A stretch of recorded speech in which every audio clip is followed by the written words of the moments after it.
And I'm back again. Yeah, I don't know what streamers does it. It's like a third time now where it does it today. Maybe fourth even. Either third or fourth. Mm.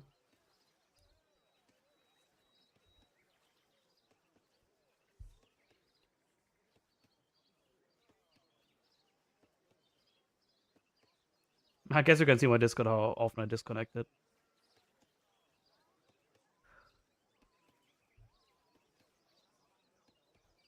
Let me boot up every 3 real quick. Where's my... There's... Age of Empires 3. Showing casto some as shenanigans.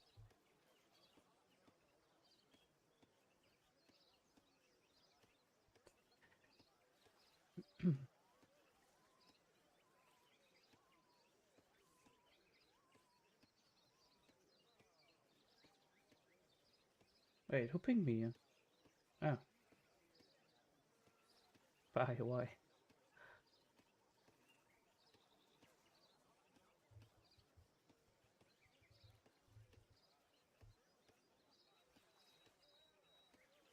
God damn it, this thing takes so long to start. I actually forgot how long it takes to start this abomination of a game. My goodness. Why does it take so long?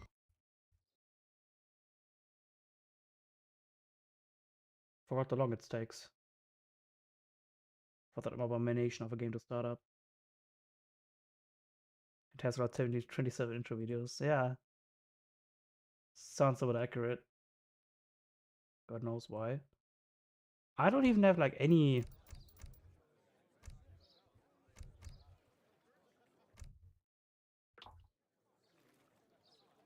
What's called? Any mods enabled, any big ones. That's the more crazier part. Inca clean.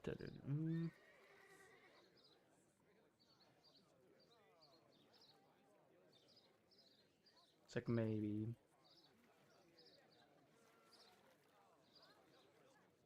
I thought I had one. Little push. I think at least I had one.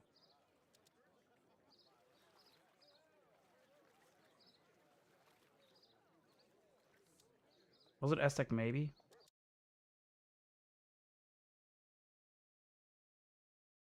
You can skip them too. Was it that?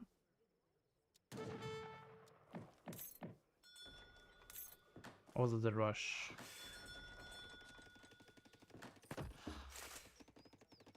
I think it was the rush, wasn't it?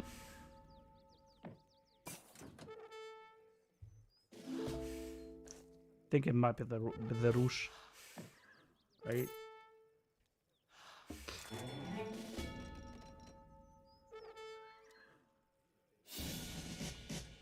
Oh no, here. That's actually the build order. Like as soon as you click up, you gather food until you hit the second age, and as soon as you hit the second age, you get all your villagers on the plaza and send through a priest ASAP. There's a command on Steam that removes the intro cinematics.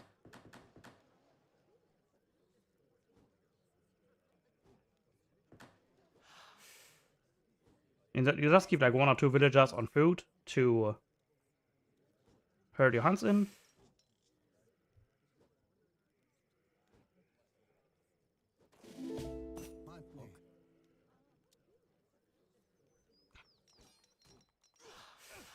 Again, you age up fast, as usual. You go for a house market and a plaza, go for the hunting dogs ASAP as soon as you can. And then, yeah, just 2 villagers on the hunts to hunt the herds in. And as soon as you're like on 8 or 9 war priest, you can get all your villagers into the town center and select them on those hunts and whatnot. It's like the one difficult part about this war priest boom. And as soon you are on 10 village, on 10 war priests, you immediately switch back to experience. That's one thing I didn't do. Bit by my end. It could be pretty much in depth from here on out. Like, you can either go for like a fast forward kind of type, where you send in 600 coin to age up, or you go for some sort of safer option and go for yes. Wasn't expecting those brigadiers to pop in. Those are pretty beefy too. Like 368 points is nothing to sniff about, and those have 15 range melee attack. And if you are getting pressured, you can switch the dance to the warrior dance, where it spawns yourself those warriors.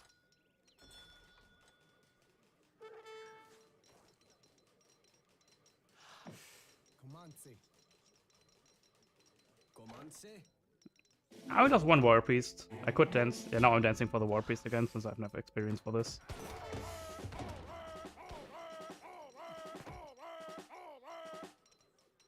She would have died there. Yeah, it's very important to keep, like, to fight with the villagers and priests for that. The positioning on this plaza is not great. Like, the ideal position on this plaza would be, like, on the way in the back. Like, way in the back. So your opponent has to, like, make the most effort in order to try to kill down your war priests. And if I want to be really safe, I could have filled up the war priests with some other ones. But then the 8 from 2 to 3 is always going to be the elder, which is giving the 2 noble huts. Once that is in, can placed on the 2 nobles more on the front. I placed it over here because it's giving me this access to the hunt. Also, you want to overcommit there, because I didn't know what he was up to. And from here on out, it's kind of up to you what you want to send. Like, if you want to send military shipments back to back, you can do that. You age up fast. You age up fast, and then you age up with the noble huts. Otherwise, your war priest boom is going to be too slow. If your opponent doesn't scout, you could go ahead and try to, like, fake FB with their war hut and go for a war priest boom behind it, in the hopes that your opponent doesn't see it coming.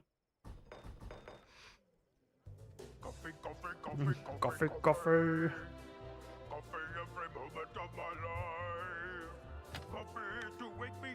With the rush bit, you said the what of fast? If I even think of it, I must have a drink of it. With the rush, you also want to age up fast.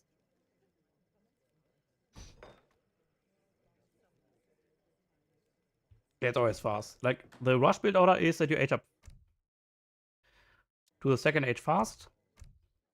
I have a opening stuff for that. The opening video, it covers the rush quite nicely. Rush 2, I think it was.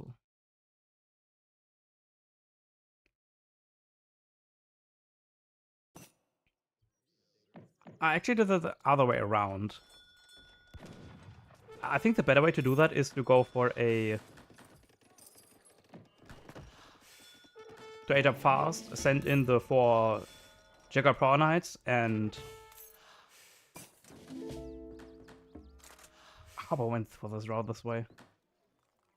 In transition, go gather for the Jaguar Power Knights, and then use the 7 wood for your war hut in the middle. I just have 2 on wood for a house. Like, I age up fast, send 7 on wood, and go for the town center big button ASAP. Because this town center big button gives you such a big amount of time. It's kind of ludicrous. Because remember that he's still aging up. Even if the Mexican would have gone for a market start and went for the fast age up, like a 4... let's say like 420 or something like that. Yeah, I was a bit sleeping on this. I should have gotten for this big button much earlier than that. Which, oh, I didn't actually. It should have been out by now. Ah, there it is. Should have been out like a minute earlier. I think I cancelled it, didn't I? Yeah, I cancelled it because I wanted to get this ward up first. But you can definitely go for this big button fast. I did it very late because I wasn't sure what to do here. And then go send a wood into like unit shipments or oh yeah, I want to go for like a timing some sorts. Wow. Probably can't do that here.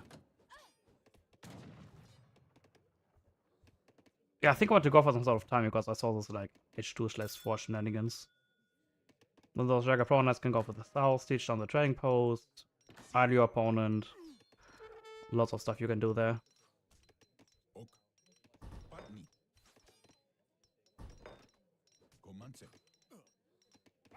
In hindsight, I probably could have saved him and snaring him, yeah. I think I would have snared him with my Explorer. I would have survived.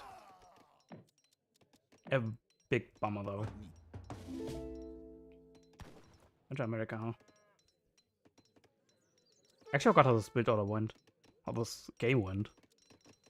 Totally forgot about it.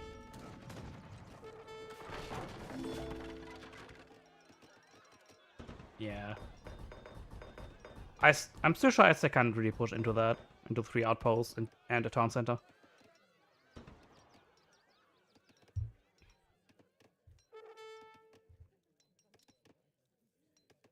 What did I go for, actually?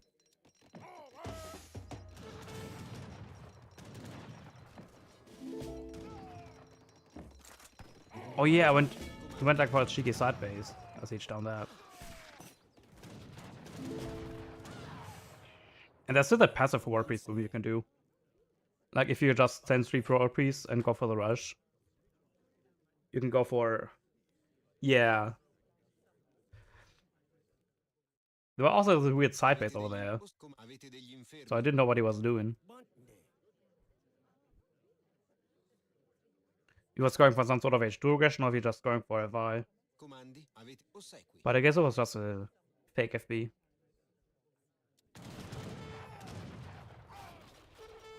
Because it's kind of fast to go for the passive war priest boom, where you just boom with your war priests, like 5 minutes or something like that. And you can't really push that, can you?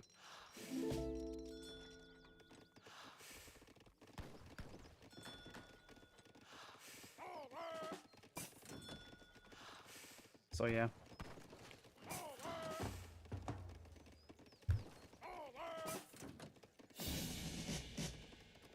And if you have an opponent going for fast industrial, you can either save pill out in H3. Like have all the answers you ever need in H3. Our Taunt Slingers are amazingly effective against anything they touch at. Skirms, Musketeers, and Goons alike. Eagle Knights are just the second best units in the game, I think, in terms of Goons. And everyone is going to just deal with everything artillery related.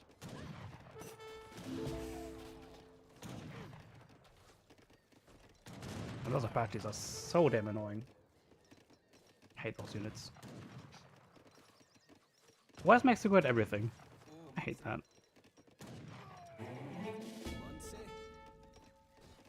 I probably should have switched to War Dance here. To give my units an extra 30% stats. But I said now he has plenty of options. Ah, I think he's going to go for the thing. That come next. Oh yeah, he flames me. I think he flames at the end. I think that's what he was. You see those Arrow Knights are just going to slowly chip away on all those outposts and town centers and whatnot. Not sure why he goes for like the Falcon and one, but it's not good anything for him, does it?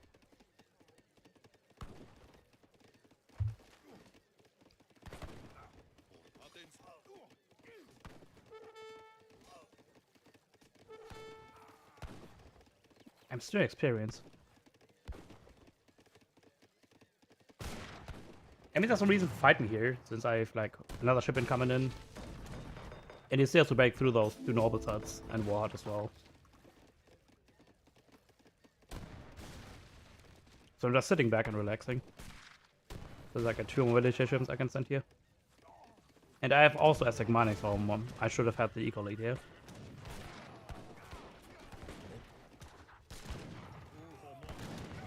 So here, 15 attack compared to like 36. I say 30. 30 attack compared to 36.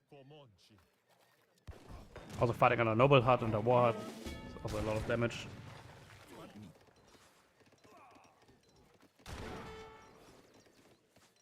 So nothing really to fear about. And Aztec also has amazing water as well. Maybe even better than Inca.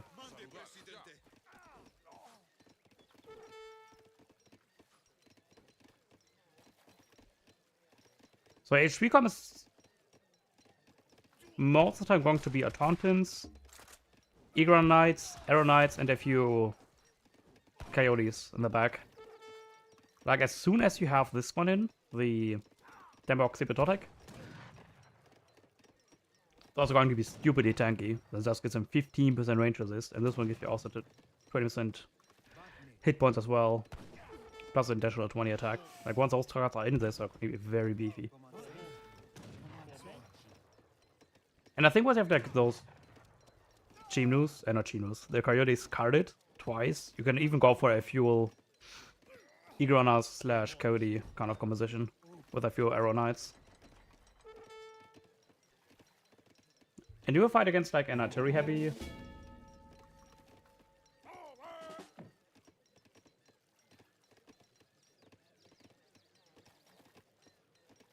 Artillery heavy Civ, such as Mexico. It's always safe to have like 8 to 10 Arrow Knights out at all times. Since funnily enough, those are actually siege units. So goons actually have a multiplier against those. So you need to be careful when goons are around. They do have 40% range of this, but goons and Minutemen alike really kill them quite hard.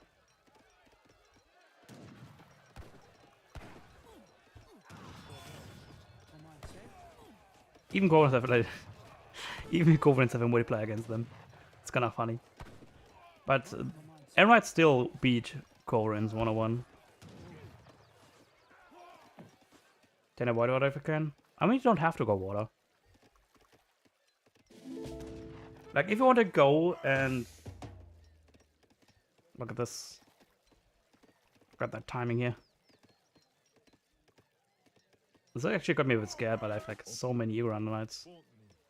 19, look at those. They're gonna just steal those apart. Oop. Another dead. Another dead. That's just insane good. Big Bob, yeah.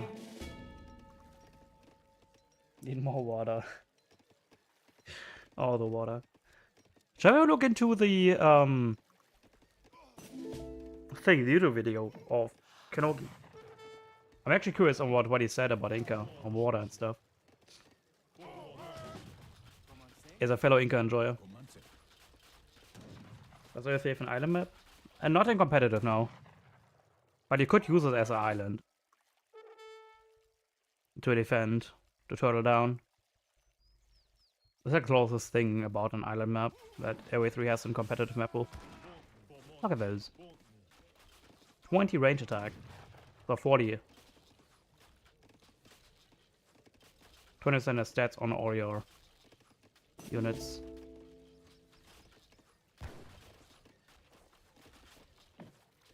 I think his main point was that Inca needs to keep a tempo high. What tempo do they even have to begin with? That's my question.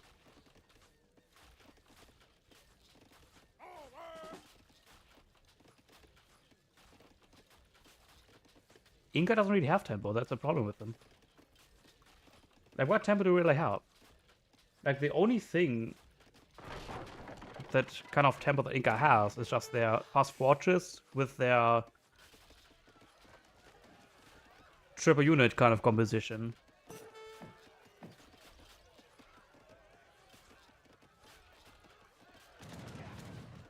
Bola, Huaraka, and Shinu. That sort of thing. Maybe 5 Macemen, too.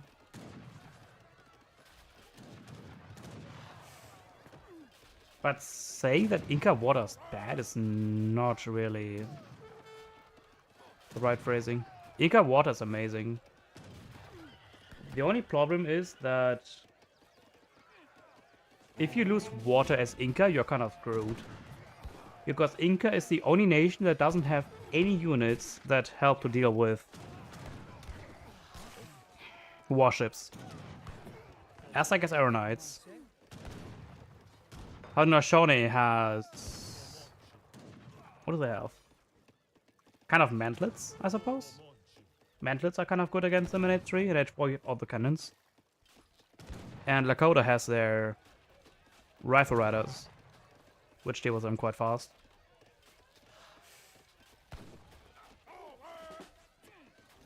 And Inca doesn't have anything. The only thing Inca has is onshore support in terms of buildings, and that's it. Because Hurakas don't have multi against them, and any other unit just doesn't do it. They still do siege damage, but the siege damage is laughably low. Might as well just try to avoid it. Just siege down the dock instead. Yeah, it was him. But it was the Ziel.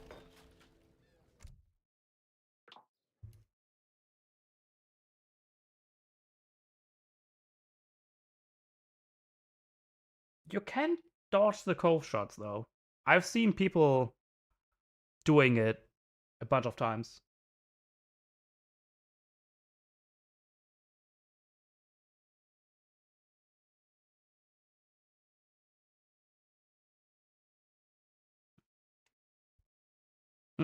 Yeah, I did not play. And I wasn't shitting about it. I'm very curious about it. 1 second.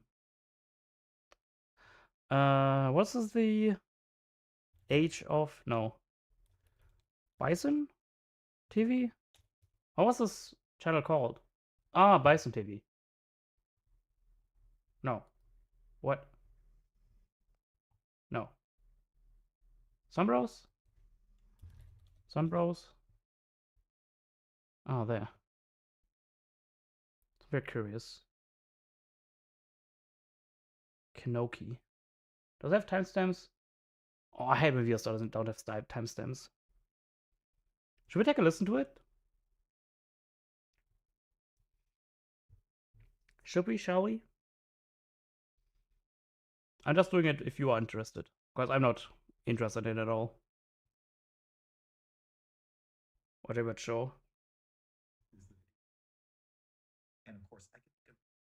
Listening fine, let's go. I mean, technically I'm reacting to it, right? So it's not illegal. Let's do it.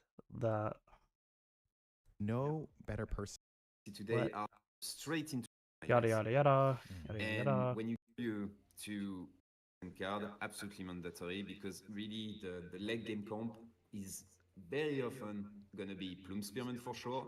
Chimuran. It's like Oh to god, be they're talking fair, so much. I was a huge fan of the unit Echo. at release because the negative multiplayer against infantry wasn't there. And this Should be made fixed it now, so in the right? extreme late game, it was a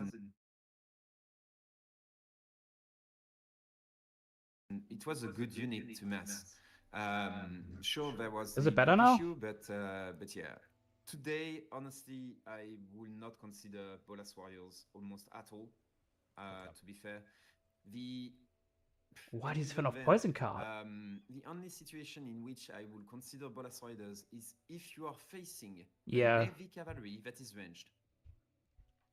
So yeah. So he doesn't like even Bolas, that does he? match, and even then, the only situation in which I will consider Bolas Riders is if you are facing an heavy cavalry that is ranged.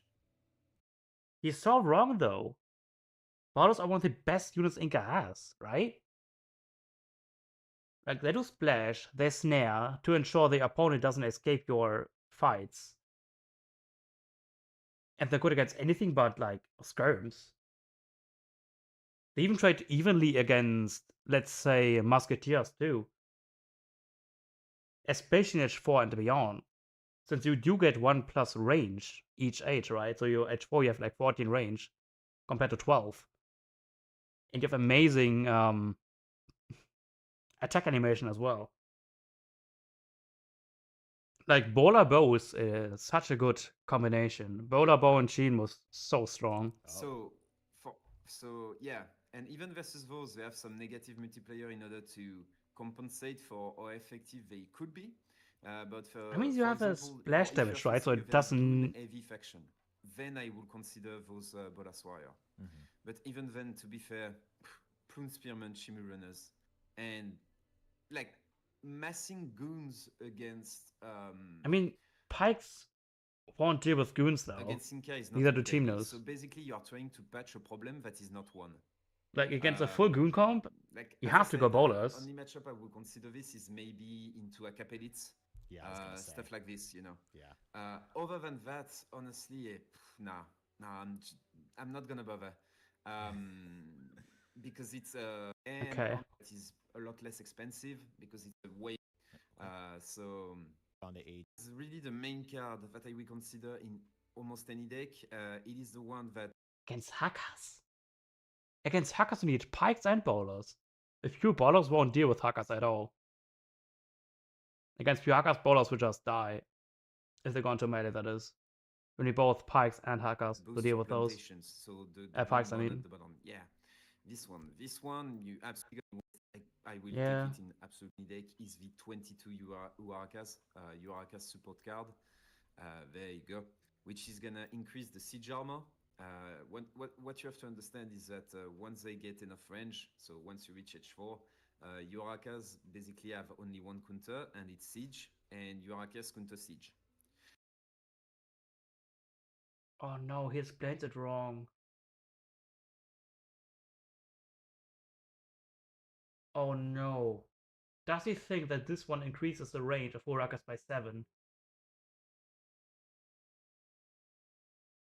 Does he really think that?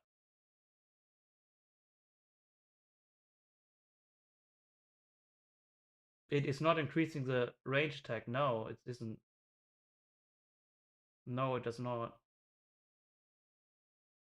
I can show you. It really does not. It only increases the range of your siege attack, not by... Yeah, it really doesn't. Oh no. That's why I have the infantry Urakas instead. Okay, I have here C team. Oh no. He really thinks that, huh? I mean, I don't blame him. Damn, that's rough.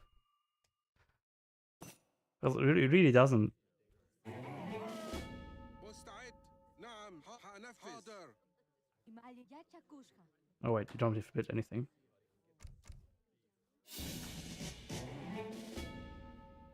Doesn't matter. Go 3. I need to go 4 for that.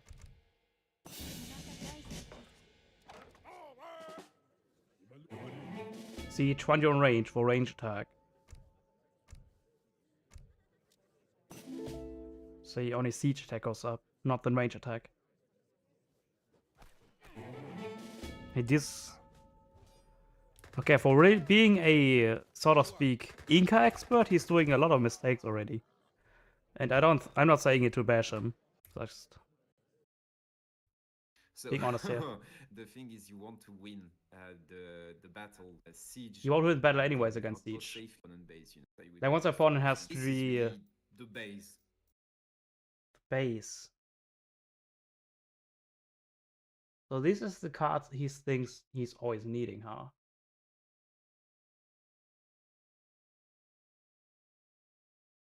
I think this is not the base. I think the base that you really need with Inca is like...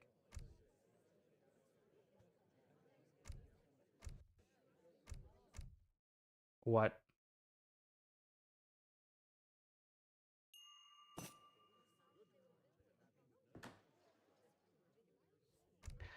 So the base is like this, Chimnus Pikes. Those are like the 3 must-have.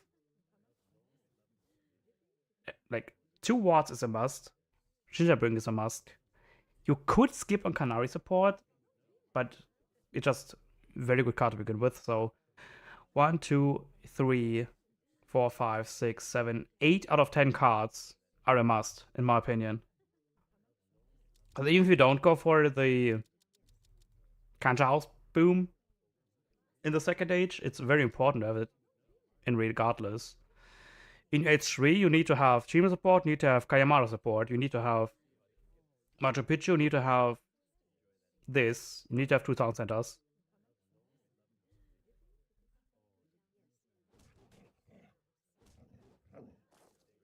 I mean, it is. If you think about it, it is a... How many countries can I build? 12, right? 9. What? 12.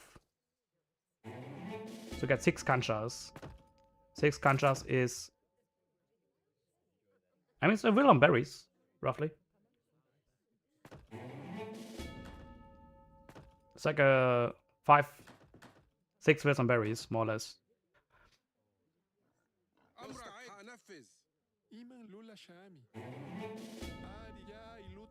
Need like 4 to 5 wills if they're on hunts. But there's 5 wills on hunts that aren't raidable. That's like another different thing. Like 5 unraidable villagers. Unidleable villagers. Let's say it's not unraidable, unidleable villagers. And keep in mind that this card gets more valuable if you go for the wood ceremony instead. Because for example, if you this one, it's... Huh? Oh, no, I don't have this in my deck. Oh, damn it. Because if you go for the wood ceremony and send this card as well, it does give you 0.96 wood per second instead of food per second. So it does get more valuable if you have the wood trickle in your deck. I mean, it's not bad, but what other card do you want to have in H2 for Inca? There is just no other option. The H4 cards are mediocre. Your H3 card. H3 is already staked up with the Urankas, with your Urakas, with your bowlers. I think Jungle Bowmans are kind of a must-have. Jungle Bowman or Chimnus, both of the options. You need Chimnu support, you need Kaimaraka support, you need melee infantry combat, you need Machu Picchu. Like, only card is optional here is the road building, which could be used for example, I don't know, the wood trickle or other things. It's not bad, is it? I don't think it's a bad card. I think he's underselling it a bit. It's like saying that a bank shipment in H2 is bad.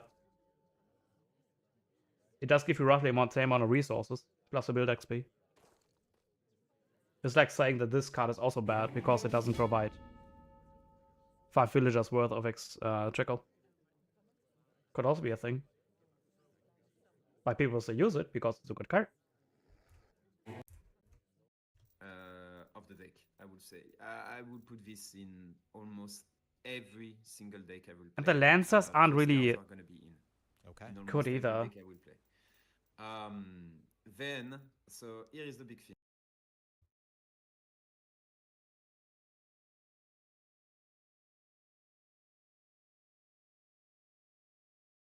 Because this card doesn't solve anything that Inca has problems with.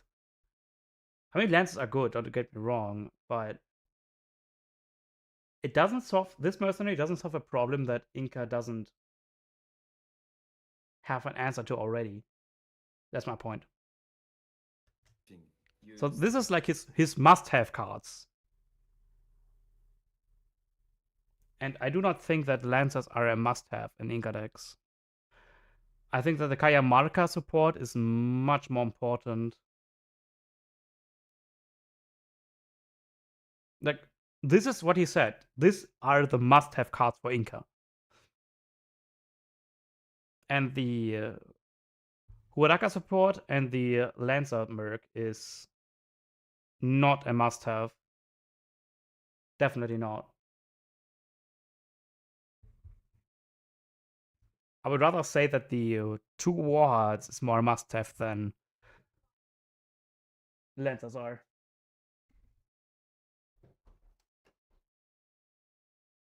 Because in 9 out of 10 games, I send my Warhearts. Yeah, definitely. Still have the old way of playing, which is basically going for long H2 and then moving into H3. I do not consider that option anymore. I think it's not good enough, basically. But we can include a few cards in order to play towards that direction. But really, I would rather promote a deck that I think is much better with a much higher ceiling right now. Map to What's that win the talking about? tournament. Why the are you playing Inca on a map with bad natives? It's the one with the guy that thinks he's Jesus with his staff. Oh, I forgot about this. That is the bar for your war chief, and it is faster. So what does the war chief, the Inca war chief, what does it do? By default, it boosts what does it do? any native that is next to it or close to it. It boosts it by 10%. Attack and hit points. That's basic. That's default. Does he mention that it is on a final stat and not on base stat? Because it is a big difference. For example, if you have a native, with natives here, right? For example, if you have a native with 9 attack, or if you have a native with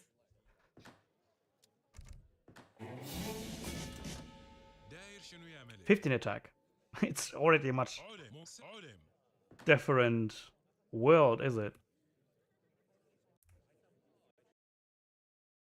He's not saying about it at all, is it? Is he? But when you send this card, you add on top of that plus 15% on top of that for both attack and HP. It's faster and it has more hit points, so it's harder to snipe. So basically, isn't it 20%? Or am I stupid?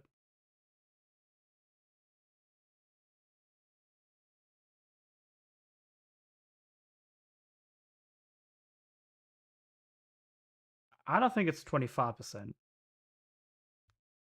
and HP plus 15%. It says plus 15%. But it isn't, is it? It's 20% on, right?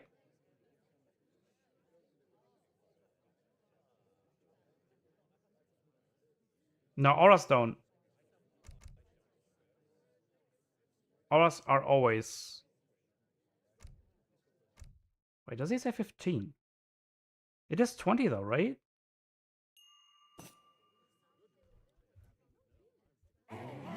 Pretty sure it's 20.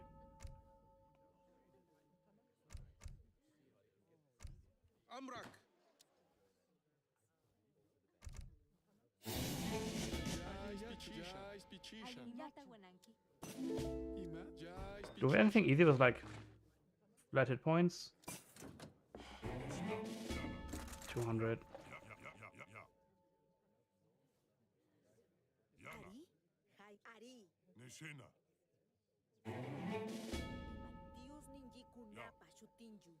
Wait. Yeah, it's 10%. It's 19. Not sure the... Yeah, it's 10%. It's 20% on total. Not 25.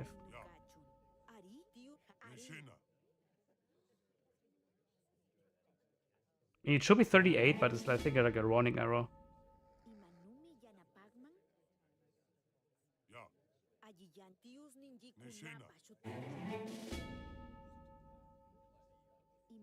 $12. 14.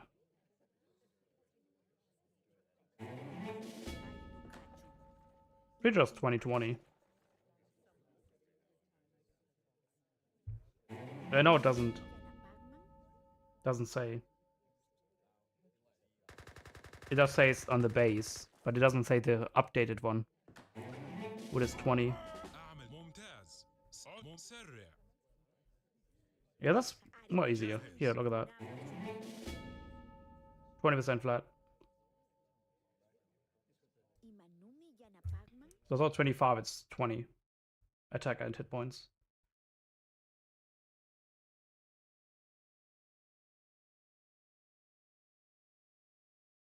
On top of that, to your both the other card, excellent card. 40. And when your comp is basically 75% melee, Okay, yes, that's right. Yeah. 4v4 unit, it's gonna especially as a fast fortress required to the fast fortress is basically you send something like 3 to 4 card maximum card in other card that will reconsider for natives once again, 1% in points. Yeah, another natives kind of thing. Is the ending really consider myself is the 2 warrots. The 2 warrots. What else you say? Really good card that I would include if the tribes on the map are good. Okay. If you don't know if the tribes on the map are good, another card that I will always consider myself is the 2 warrots. The 2 warrots.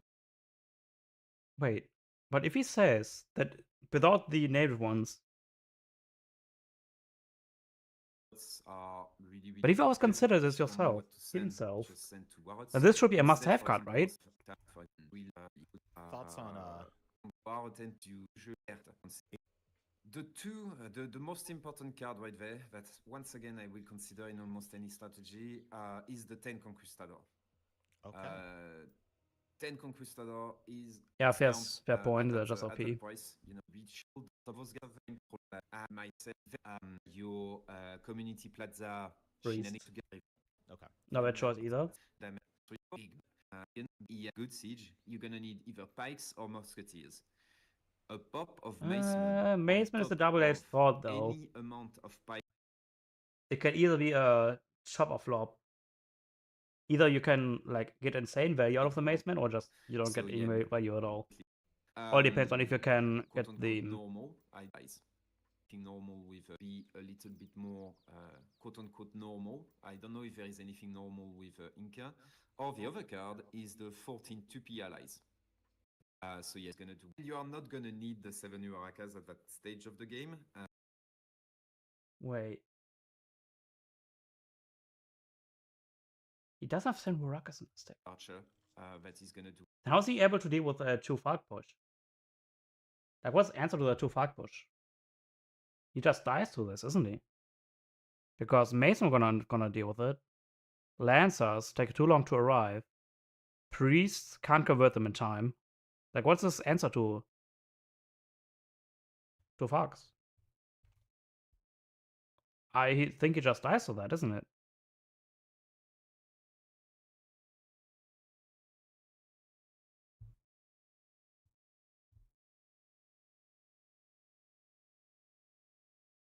Or am I wrong? To wander against any kind of new Uraracas at that stage of the game in order to dive. Yeah, it's essential. Like, it's your card against this 7. It's not a Falk. Against a 2 Falk shipment. Like, otherwise you just die. Since they're just way too expensive early on to build with your eco. Since if you go for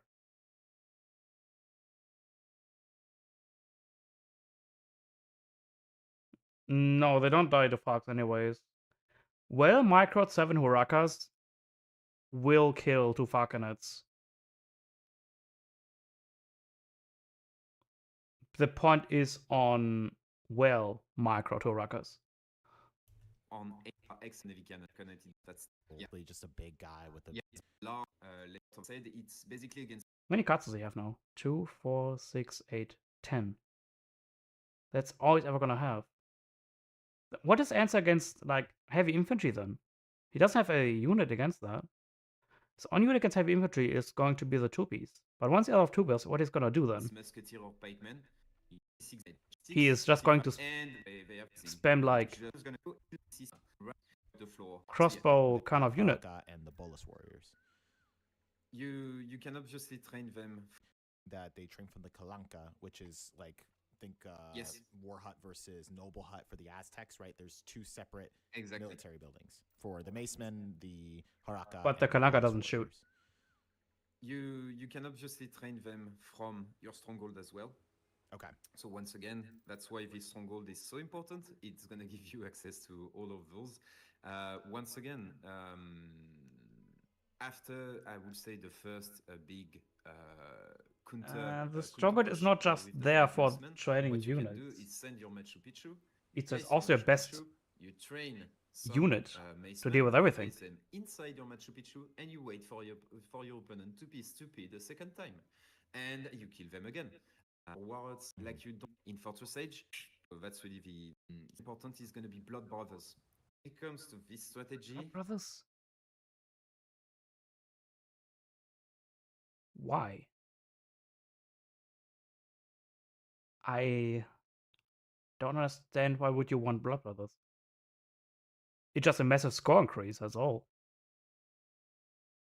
since we have no way of upgrading the Conquistador and the Tupis other than But what's the time you have it's for? Your Conquistadors and Tupis already dead, mate. by sending Right? Like, there's no way you keep all 28 Tupis and 20 Conquistadors alive until we reach the 4th age.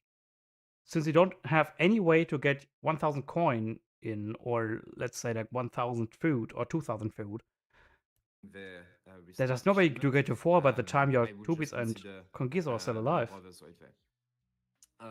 One thing, never put the 10 Infinite Jesuits into your deck, because the card has the same name as your H3 card with the 10 Jesuit allies. Both of them have the same name. So if you take the 10 Jesuits on the bottom right, they have the same 10 Jesuit allies right there. And if you look at the Infinite card, it's also called 10 Jesuit allies. This makes it impossible to send both cards into the game. Just be aware. So never put both cards into your deck. Okay. Never.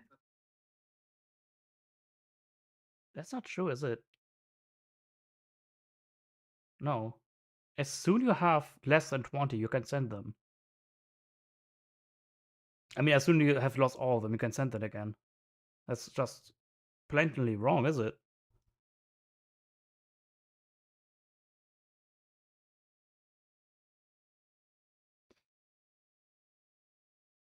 Ever.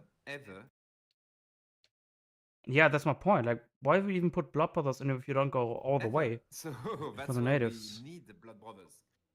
It's in order to There's so much basically- wrong information there. Yeah, very most of the time sitting. That is a, let's say, second row towards the middle. Inca Pro. There you go. This one.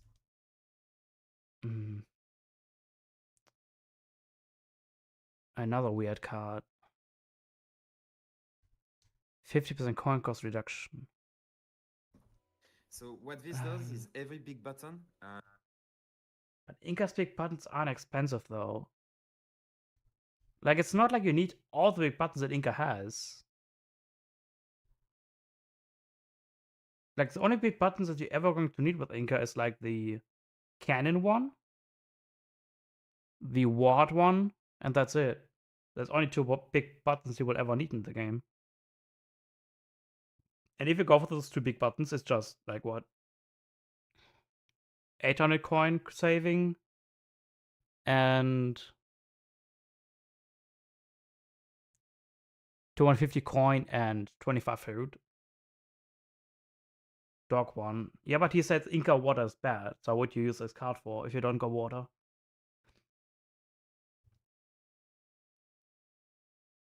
Right. Discounted by 50%. There is one big button in particular that is extremely important to the Inca. It is the Stronghold big button. Once again, the Stronghold. Yeah. One of you can go out of jail card against an artillery spam, basically. And you should keep buildings like 6 heavy cannons. You use this.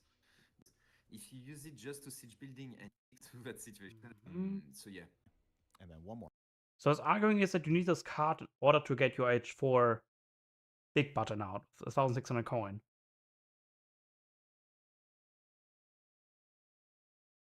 Like, this arguing is right. Isn't it safer to go for the fur trade instead? To stockpile 1,500 food and then exchange that to coin? Isn't that a So, simpler yeah. way to achieve that? My deck is the Mayan Allies, the Infinite Mayan Allies into H4, which is the card right there.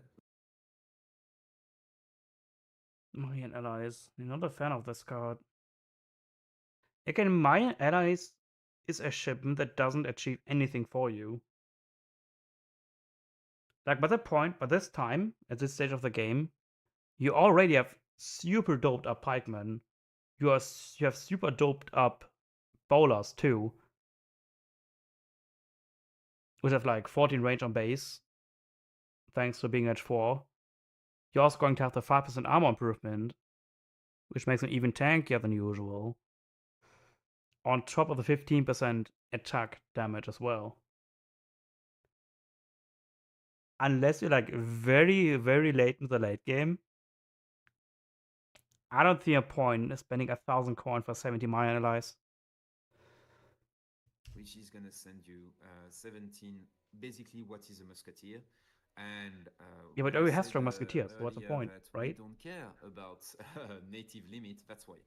We honestly don't care, because most of our natives are not even gonna come from the map. It's gonna come from that shipment in the late game. So yeah, it's just a good. But I you have to don't know what survive until the send, late game to begin with, shipment, huh? You know, in the late game.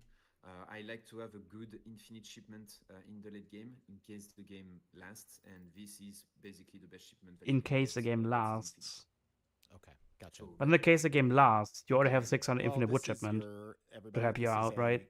I wouldn't say a standard Inca deck, but it is a good meta deck from Meta just, deck. I again, wouldn't say ability really of the meta, is mind it? in the game, and this is what he's Like, saying it to would be a do. meta deck if we have the Holy Trinity in instead of like, let's say here 1,000 wood or 5 macemen. Then it would be a pretty good deck. But then you also double down H4 with the native shipments, or at least the expensive ones, bowlers and lancers. It's like a weird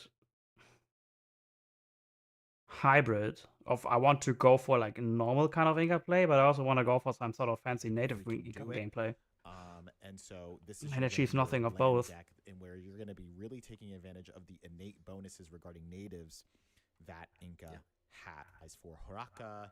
If you wanted to switch to 600 wood for the Mayan allies, all What? your other options, right? So like if you want to switch your Tupi allies for Horaka, if you wanted to switch to 600 wood for the Mayan Oh, you never want to switch all 600 wood to Mayan allies. No. allies, 600 was you have essential for options here, Inca. but we've already Yeah. gone Especially over when you what are is the like stuck in standard, and we go H2 that from they have a there. shipment to send. Another one thing Mhm. one thing I would really add considering options, because that's an option that we haven't considered, and I think it's important. If you're going to be against a sieve that is going to mass a ton, really a ton of heavy infantry, so I'm thinking Brits, I'm thinking once again. I mean, that's a meta right now, isn't it? Like, literally every single civ spams Musk Falk. It's not an if, it's when they're going to have a mass musketeers and cannons out. Japanese, I'm thinking all of those civs basically removed. The only civ that isn't spamming musketeers doesn't have access to them. Which is what? Dutch and Germany. Literally every other civ spams musketeers. Okay, maybe Dutch and not Dutch. Portuguese as well. The Tupi allies from the deck. Instead, we are going to put the Jungle Bowman support card, which is going to This is a must-have, literally. +1 multi card that beginner, you want your 600 essential. So for example, you can remove always. If you're a beginner, you want your 600 wood. Remove always, and in H2, you have a card that is Curare, which is going to be. Oh, no. Please don't say this card is good. Oh no. Please don't. remove a card that you don't have in support card, which is gonna give them +1 multiplier against heavy infantry. And on This top is of good. that, in H2, remove a card that you don't think is as essential. So, for example, you can remove Always. If you're a beginner, you want your 600 wood. Remove Oh no, please Always. don't. And in H2, No. you No. have a card No. that is Don't do it. Kurare, Don't do which it. is going to be Don't do it. 25% Don't do it. damage to your jungle He bowman. did it, didn't he? And that way, you have the best jungle bowman you can have. You can get. Yeah, the best jungle bomb is if you're just shitty playing versus a crossbow. civ that is very heavy infantry centric, I will consider adjusting my deck with those two cards. Okay. The support for the jungle Oh bowman no, and at the least card. get 50% hit points And in. that way, heavy infantry is not a problem anymore at all. Damn. Heavy infantry is not a problem anymore with the H3 support card. The H2 support card doesn't do shit. It gives you a maybe 2 additional damage per Oh, there you shot. go. 2 to 4 additional damage per shot. Okay, yeah. So like this is why Kanoki is telling you to do the base, and then just think of different, like, as you keep playing the game, you'll realize. By the way, your native allies card in H1, sorry, I'm gonna go 10% as well, if I'm correct, to your archers. Basically, you're gonna have 2 upgrades for your archers in there, which one. Yeah, but 10% on 0 attack is still 0 attack. Once again, in Okay. case you need to deal with even against that. Really quick water, So yeah, where we can, if we're on water, said really with the American ally card in order to adapt against that. So yeah. nice. So with that being said, I picked the really wrong guy quick, for this. I want you to take this deck and make it a potential water deck. Okay, where Yeah. where we Oh, can, I'm all ears. if we're on water, we want to be able to, mess with the opponent's water or secure water for ourselves, but not go too crazy. Yeah. So the big thing to understand with Inca is there is absolutely no reason to being the one opening on water. What? None. There's literally Why? every way to open Because- water. You literally have just better eco with same age uptime. If you get the wood treasure. It's just blatantly wrong. Because you have the best eco card in Fortress Edge in the entire game. Not really. 2 taunts and doesn't give you Which is the economy. 2TC. It is not right.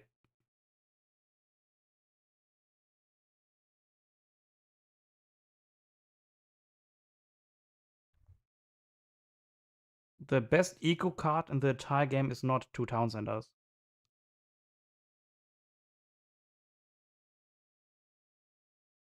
What would be the best eco card in the game if you would think of it? There are a lot of cards, but 2 town centers would not be one of them.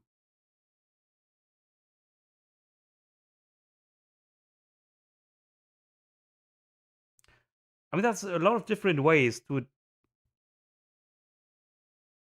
categorize an economy card. Like, there's eco cards that give you immediate eco, such as crates. In terms of crates, that would be then the Mayan cards. There's a lot of Maya cards that give you a ton of resources. If you want to have some sort of eco immediate boost, I think the best card would honestly be the what's called Marvelous Year. I think that's like the best card. The best eco card in all things. Blueberries. Yeah, but blueberries stops after a while. Blackberries would be 20 villagers if you have all tops out. But I think Marvelous here is like a perfect spot between like immediate eco bonus and also pretty strong eco scaling. I think that's like the best card. That's at least like a hybrid of both. But the 2 townside is not it. Like 2 townside is really not the best card in terms of eco. There's like a lot of other cards that do that much better. Like, if you think of a way, you can think of the 2 town centers being a 1000 wood shipment that you don't have to invest villager seconds to build the town center. I think that's just a better way of investing 1000 wood. So if your opponent is gonna let you go to that card for free because So his reasoning is, if you can get away with it, then this card is very valuable. But no opponent will leave you away with that. he's booming on water, you just say yes. You know, you just say, okay, mate, go for it. Reason is mostly because H2TC is a supposed to H4 shipment. Like, you just take the trade. I mean, I get it, Here's but the I only also don't. difference. We are obviously gonna then put some cards, some chincharaffs, which are gonna allow us to retake the water, at least on I'm one. not saying it's a bad card at all. It's a very good card. But his reasoning is that it is the best eco card in the game. Which is not right, I think. One side. And the other thing to know is that Inca has a big button in docks. Yeah, it's a good card, which but is it very doesn't win you the peculiar. game. Every 5 minutes into the game, it's gonna It is a card that you send when you are ahead and you want to get even more ahead. Or if you can force your opponent's army back to the base with your a lot of raiding. a Shinsharaff and That kind of thing. But you are not going to win a game by sending 2 town Honestly, we don't centers. care about the fishing boat. The important part really of that big button is the Shinsharaff. Right. You're gonna get for free. Yeah, it's 1 Shinsharaff and one fishing boat for every 5 minutes into the game, which as soon as you are basically around 20 minutes is gonna make sure that you can retake a side of the water. Right. You know. But with that big button, you have to get the dog up first. And getting that dog up first is going to be very difficult if you have an opponent that scouts. That is not scouts, but that is being very map aware on the water. So right? that's basically gonna be the thing. If we go on water, it's gonna be to basically let your opponent go on water and then retake it from them. Okay. And in order to do so, once again, we are gonna fast fortress. And so once we are in fortress age, there are 2 shipments which are pretty much good if you want to retake the water, which is the free Shinsharaff and the free Shinsharaff support card. Okay. So the goal is going to be to remove a few cards. So the first thing I'm usually going to remove is indeed the Jungle Bowman. No. He is removing the most important card for Inca to deal with heavy infantry. His arguing a few minutes earlier was literally, quote unquote, if you are having an opponent who has a lot of musketeers, then you want to have the Cajamarca support in your deck. But now we remove the most important tool to deal with the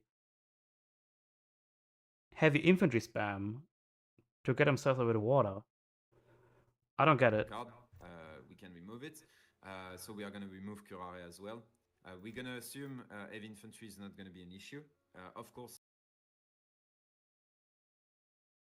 I don't understand his reasoning there. Do you? I mean, a few minutes ago, he literally said that in case we deal with heavy infantry spam. But right now, he assumes that there's not going to be an heavy infantry spam. If it is, do not remove those cards.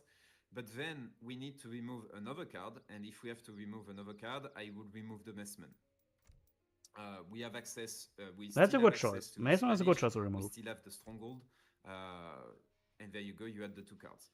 I would say good luck to anyone that is water booming to put out good enough pressure to go against the Stronghold before 9 minutes. Right. Good freaking luck. Yeah. To cancel your Stronghold at 9 minutes. It's just almost not possible. I can see maybe one deck and nobody plays it. So you're good. Land's not amazing as well here. Yeah. Like Lancers need a lot of coin investment. Like need a decent coin eco, but you don't have coin eco. Like if I would have to, let's wait. Let's let him cook for a so bit. there you go. Let's let him But in cook. case you're wondering, I'm thinking about the Spanish Logistician, which I Okay. think is the only water deck which has enough tempo in H2 in order to pressure you fast enough so you cannot drop a stronghold. Okay. And If you drop the stronghold on the dock on the onshore side, it's literally just 2 caravans can cancel that. Like 2 caravans with the broadside attack can cancel your stronghold if it isn't placed like in the perfect spot. any other water deck, And if it's not placed in the perfect spot, I mean, even if it is placed in the perfect spot, the caravels can still kill the dog and stuff, I believe you're gonna right? kill time. So yeah. Okay. We're 24 out of 25. So what do we want to? Yes. What are them? Usually, I'm gonna go then What are into dance? either you have the 2 Chincharas, What are or dance? you can go basically into H4. What are dance? And into H4, you can What a add ceremony! the 5 Chinchara. What Another a thing that you can do ceremony! is instead Oh of no! piling up Is this more Sleep the and most more important card for any, Chincharas in order literally to any protect the native card? water, what you can do is very simply go for Fish Market in H1, which is basically as you retake the water, you have at least. Really? His reason doesn't make any sense. I don't mean like to be rude at all. Hey, so young Marshall. He starts off with quote unquote, there's literally no reason to start water with Inca. Quote, right? But then he's referring to Fish Market. But if you're referring to Inca not being worth it to start water at all, why should you invest into any water eco when you have quote unquote the best eco card in the game, which is 2 town centers? He's kind of contradicting himself Quite a there. bit of gather rate boost. 20% on waves is good. So there you go. To be fair, don't think too much about it. Either of those options is good. Another option that you can go for instead of the 2 Chincharas is the 4 privateers in H2. No. No, the 4 So privateers is if not you good feel shipment. like the 3, sorry, 3. The reason why I don't like Buccaneers is that you can't boost them up with Water Ceremony. Ginger Rafts on Water Ceremony are just better Buccaneers. Another problem with Buccaneers is that they are the slowest ships in the entire game, hands down. There's one ship that's slower than Buccaneers, and that's the H4. What's it called? For the name.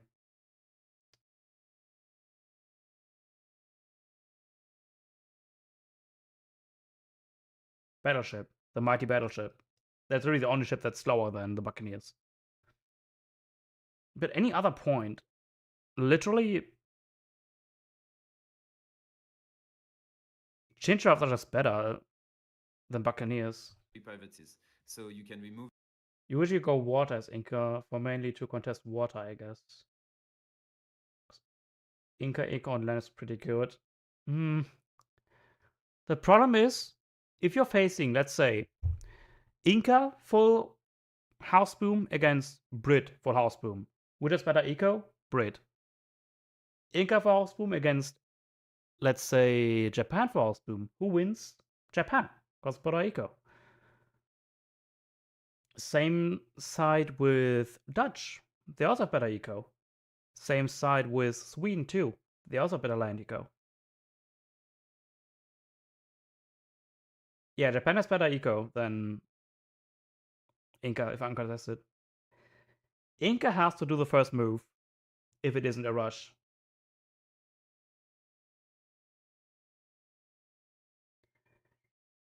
I mean, India is a sort of eco powerhouse. Since the Asian villagers are more effective on The 2 net resource on Chincharas, base. you put the 3 privateers instead. If you're having trouble retaking It's good to the go water, water as Inca going Waters Inca is a must-have. Again, it's like as soon as I have a water map, you have to go water. Otherwise, you are just already being unnecessarily behind. In general, just put that one on top. Okay. Once again, I will. Again, this is a lot of like coin shipments. He doesn't have Holy Trinity in this deck. Wish luck to anyone that is in H2 that will have to deal with 3 Shinsharath plus 3 Shinsharath plus 3 Buccaneers. Yeah, that's a lot. Again, good freaking luck. So yeah, if your opponent is really, really investing into water, you have. But no one really only invests into water, right? Like, only time they invest into water is to go to 3 or to make some sort of hybrid push, right? But yeah, at one point, really, Inca was one of the master of the sea. I would say they were a sea that was starting on water. I wouldn't go for that anymore. Simply because now the fast castle route is a lot better. You're a lot less safe into H2 than you were before. I wouldn't go for that anymore. Simply because now the fast castle route is a lot better. You're Fast castle? The fast castle route. He was playing Age of Empires 4, Age of Empires 2, wasn't he? Exposed! Less safe, Exposed, sir! H2 than you were before. The meta has changed drastically. It's a lot more tempo shipment based nowadays. When was the last time you played Inca? Just a curious question. How many months has it been? So if you stick into H2, because I'm pretty sure Kenoki has been playing Age of Empires 4 every time since, huh? Just say it. With the Chimu runners not being as good as they were before on release in H2. Of course, they weren't as good as before, but they're still very strong in the water. It's saying, Aztec isn't as good on, Aztec isn't good on water anymore because it wasn't as good as before. Dude, Aztec is still insane on water. Same with Inca. The only problem that you have in water as Inca is you lose water. Yeah, you might take unnecessary risks. So honestly, just go for Fortress Edge, and from there deal with your opponent water, basically. Okay. Yeah, but why would you want to go to Fortress Edge and then start water? It doesn't make any sense. When you can literally start H1 water and age up with like 2 more villagers.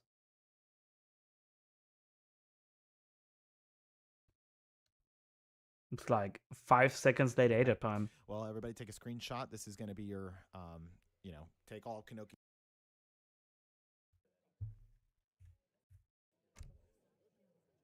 Second, wait.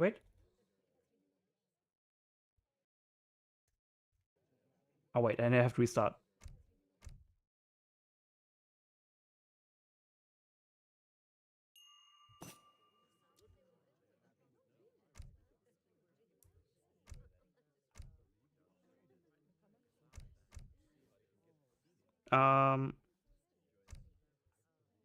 Okay.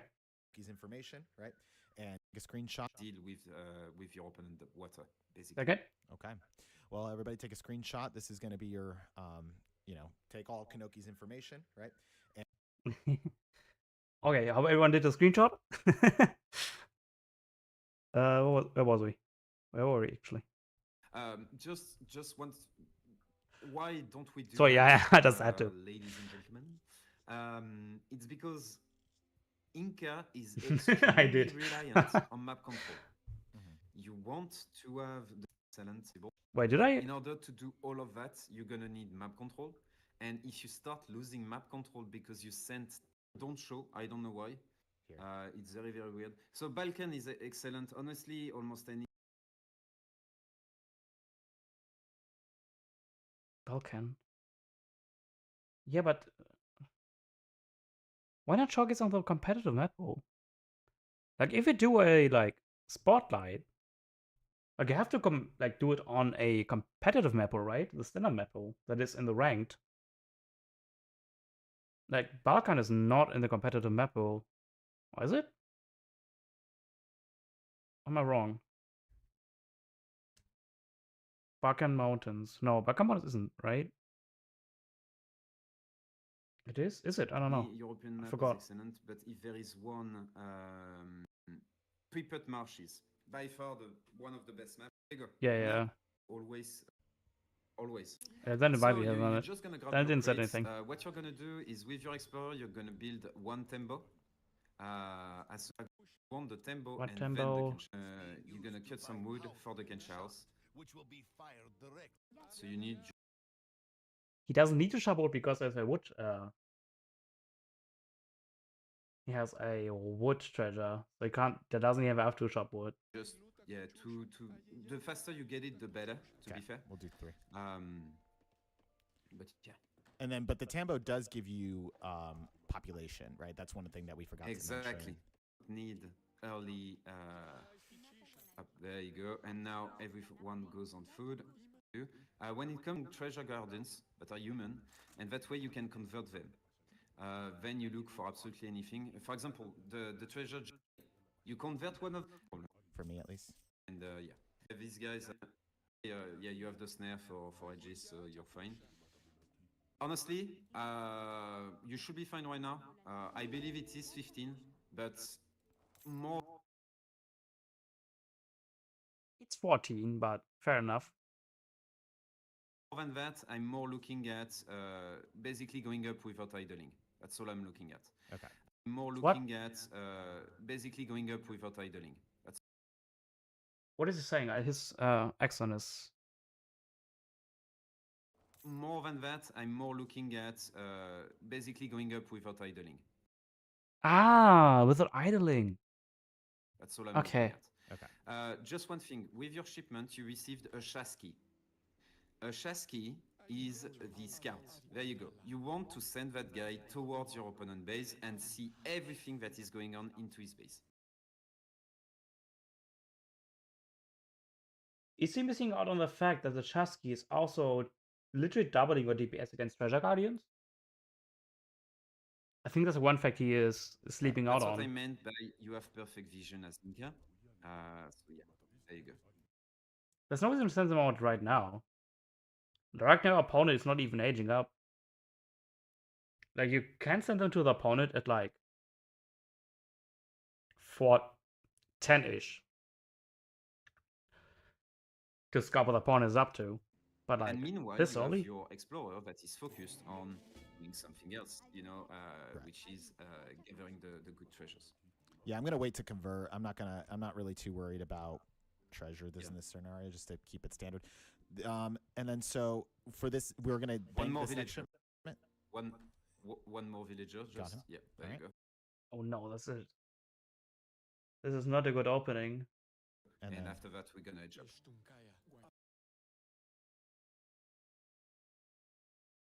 He should have said that he should idle his town center. Like, at this rate, he's going dead with like 330.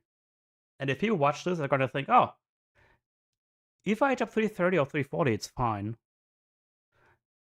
But it really isn't. Like, if you happen to have like 700 food by the time you have like, you add like 3-minute 5 because of bed hurting, mismacroing, whatever, idle your TC. Your aim is to go to the second age at least 3 minutes. 3 to 3. I think 3 or 5 is round about the time where you want to age with 15 villagers. And yeah, I was about to say, like, going for a canch, 2 canches and 2 Travors is just bad on this map. and then we just banked this shipment, right? Yeah, for case. Look at look so, at this. He's eating at 335. Here, multiple options. So, if you are not on a good ATP map, the Wise Woman is the option number 1. If you are on a good ATP map, so a map in which you can take more than 3 trading posts, the Chief is the option. This is also wrong. Like, on a map like this, where I have like 2 safe trading posts, you just go 2 canchas into 2 building Travors. It's like a no-brainer. It's a 500 wood edge up. So this is the most valuable age in the entire game. Again, nearly. I think Ethiopia and Hausa has like a bit more value, but as a native save, it's like the best value you get, hands down. Completely on the left. If you are looking to play long H2, which is not something I recommend to do, There's definitely certain scenarios where you have to play to long edge too. but sometimes, you know, that's what you have to go for. VLD. Okay. So these are your choices for H2. There you go. I completely missing out on the messenger. The amount of times where I went message on the pocket button, I won the games, or at least got an insane amount of value out, is more than I can count for.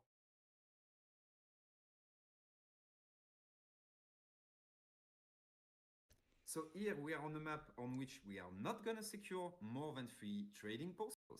Okay. From there, you're gonna switch a large portion of your villagers onto wood.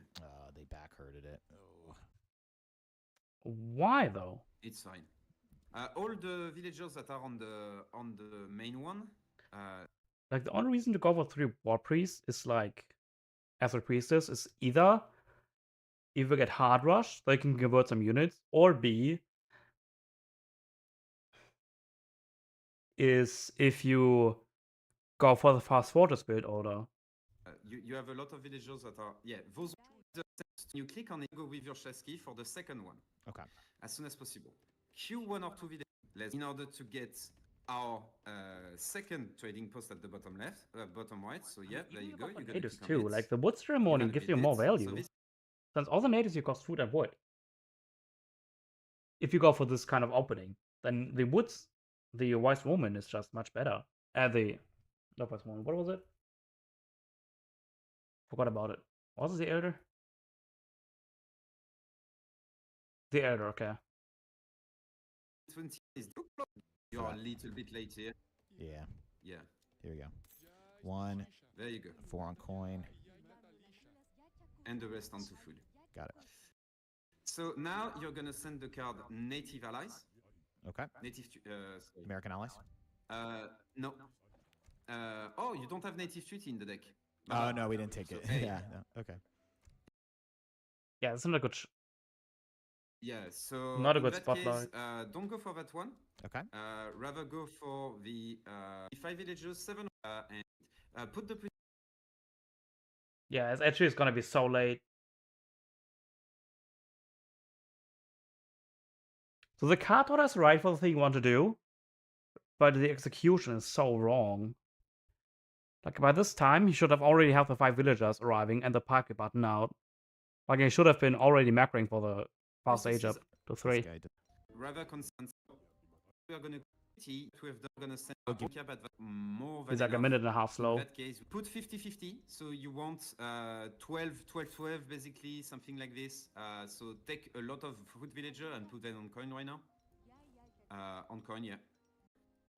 What is this? So it can be good to just stockpile a little bit of shipments. As I said, you can send the.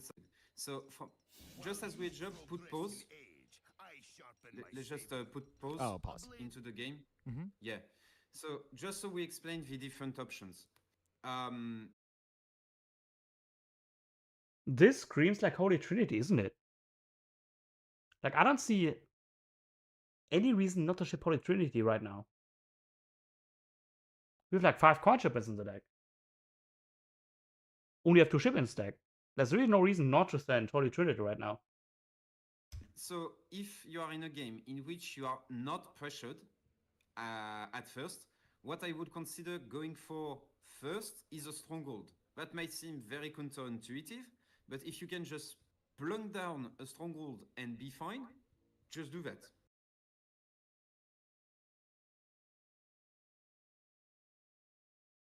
It's again he's contradicting himself again.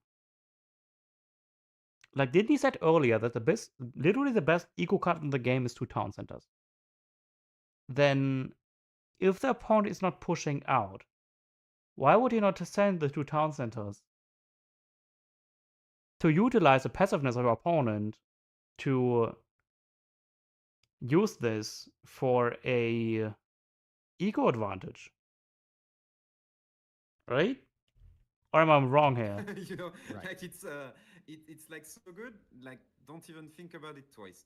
Another option could be just sending 5 priestesses, but I would rather do stronghold 5 priestesses, especially if you're a beginner, rather than the opposite. If you're sure about what you're doing, 5 priestesses, then stronghold, for example, but it might be too late for the stronghold already. Okay? Okay. Our goal is to basically go for the 2 TC card as early as we can. But they might only send it if your At that opponent is point, not pushing you. we are gonna consider that we are under pressure, okay? Okay. Okay. What Which if you're is the not? 10. 10 Jesuit allies, I see. okay?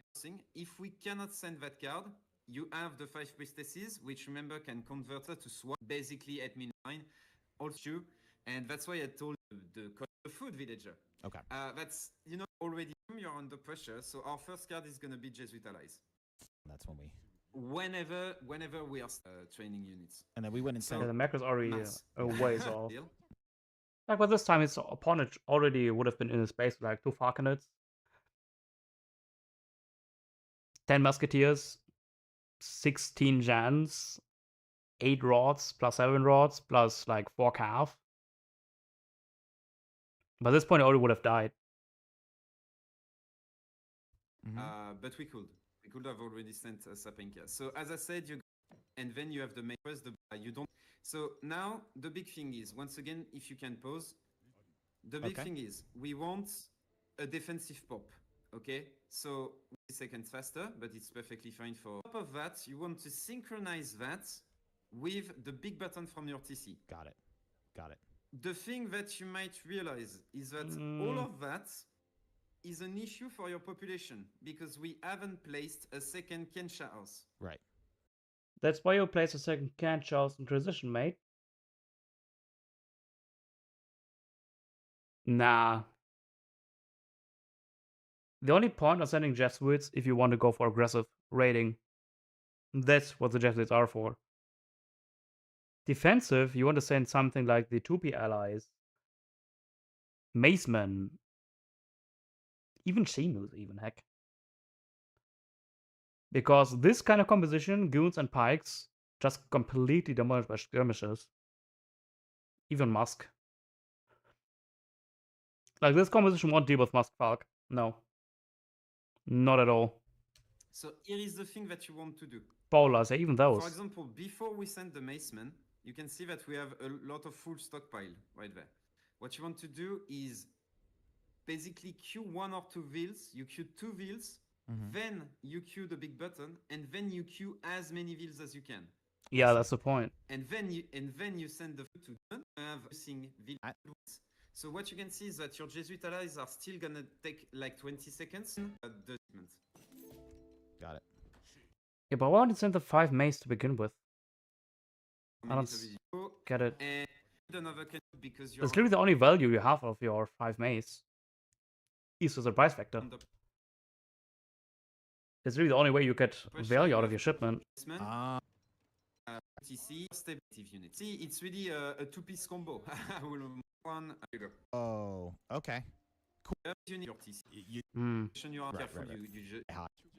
to get your all of. Yeah, I don't like this at all. Really, it's really. Then you just... explain that pretty well. You can just go back and just watch that video, but you know, Yeah. you can see that, you know, if you have really good natives, then we would have the allies, right? And you would have sent allies, and then this, instead of the 5 vills, 700 coin, go to fortress, take. Okay, so...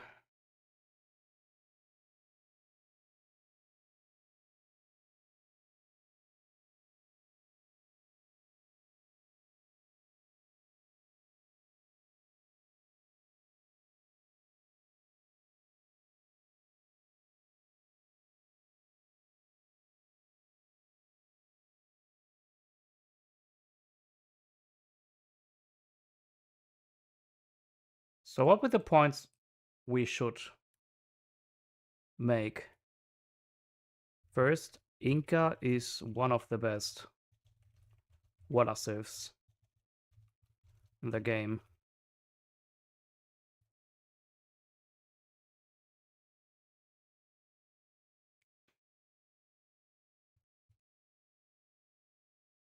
Water ceremony is a must-have. What else? What else is must-have? Buccaneers are not affected by water ceremony and are the slowest. Slowest? Is that word? Slowest ships in the game means opponent can retreat to dock anytime. Second. Is that all we have on water? Yeah, of course. They're still powerful. But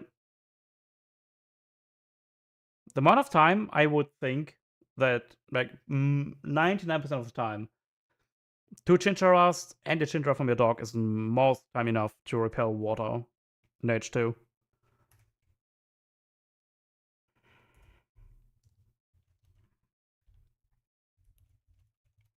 Two chinchara plus a chinchara from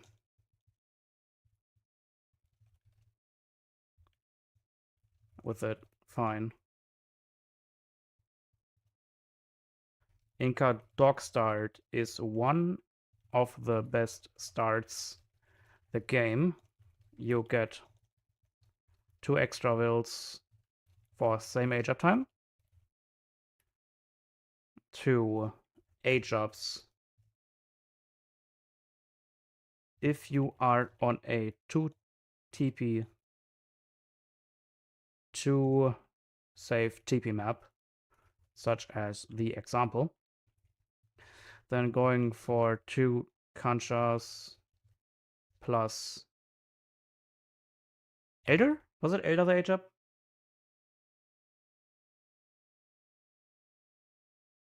What was the age up called again? How is Switch of the Elder and the Chief? What's it, the Chief? Chief, yeah. It's better. Messenger from 1 to 2 is a very important tool for keeping up the momentum, since fast H into pike big button wins some games. Double given, Portuguese, Hausa, Russia, Ottoman even, and so on.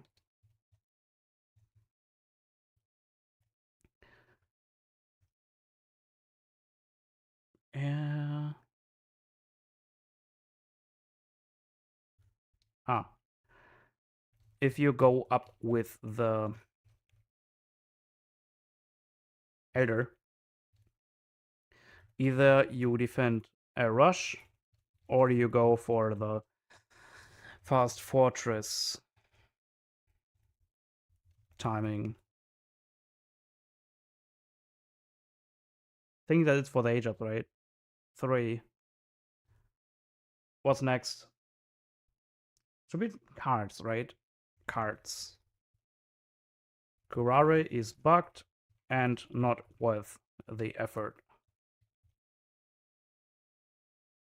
Cajamarca support is a must-have,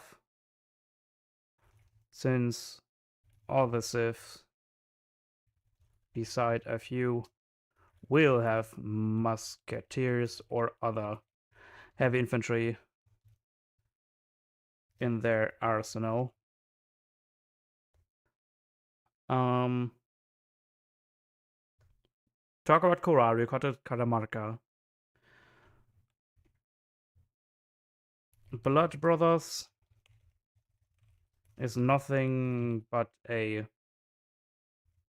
hope for a resign card, since it especially as that example was given your 2p plus what's it called? Conquistadors will be already dead by then, or dwindled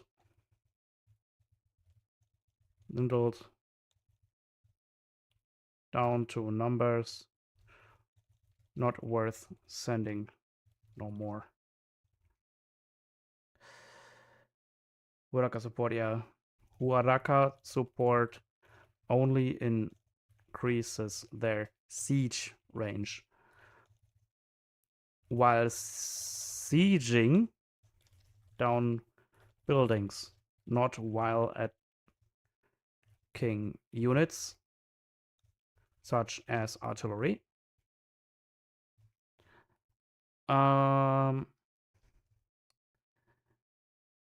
Why is Holy Trinity not mentioned or here?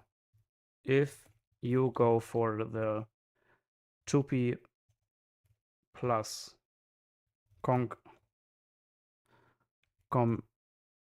conquistadors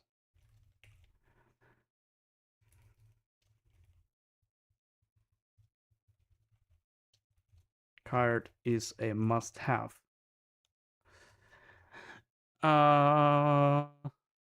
Talk about this, talk about that. Disagree on the 2TC being the best eco card in the game. Yeah, but why is it not in this example?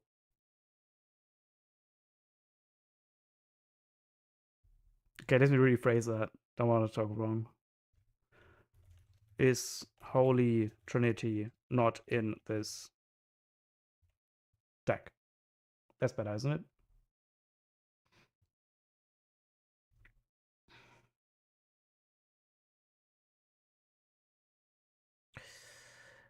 Chinsha Brewing is one best eco cards for Land Inca in prolonged H2 fights, which Inca certainly can fight on some matchups and is also forced to. Ginger Brewing.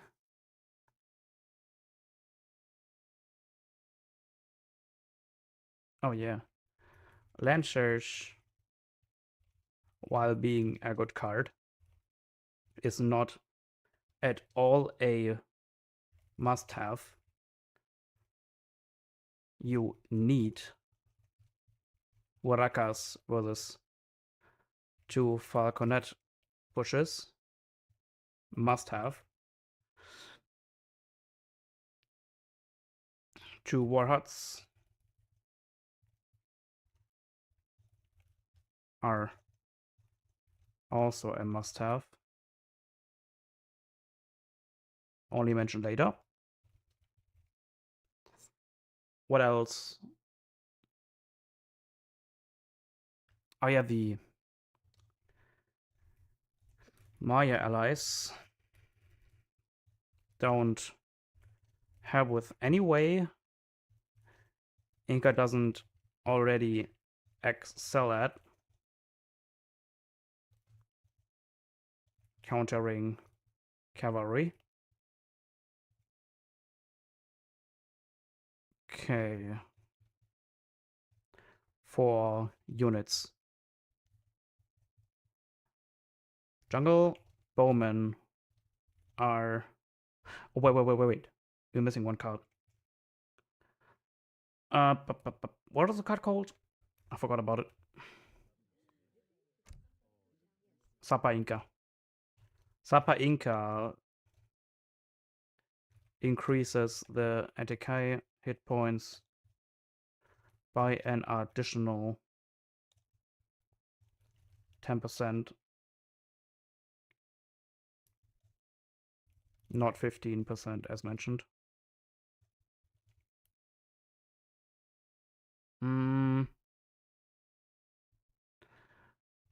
Have the same stats as crossbows, but with less hit points and more speed.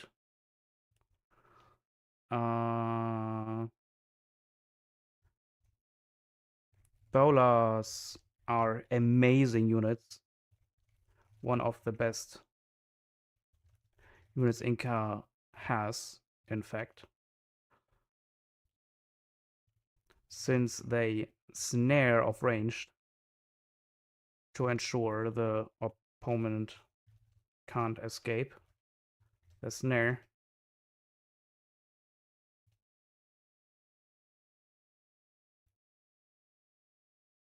Let's make it more organized. The enemy doesn't escape. They scale insanely well into H4 and beyond, thanks to one range per upgrade.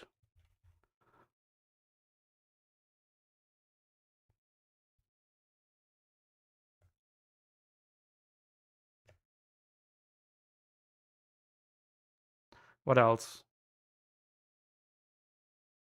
Cassette borders are amazing. Jungle Woman and Same says crossbows. Here. Since why?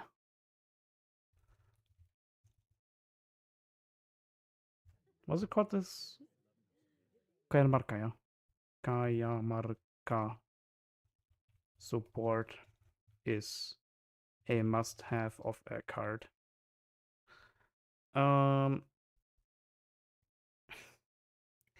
Anything else I'm missing?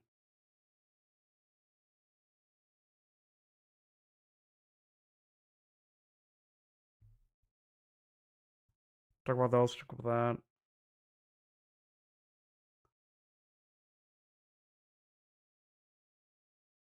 think that's it, right?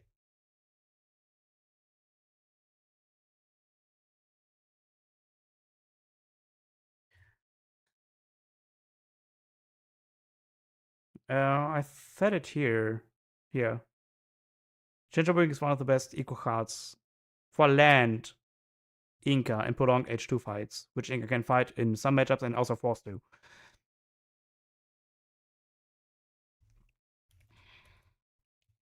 Especially if paired with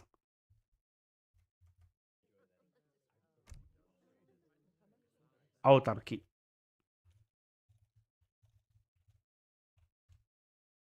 Okay. Takujan Bomber, we next point. We have talked about water, we have talked about the age up.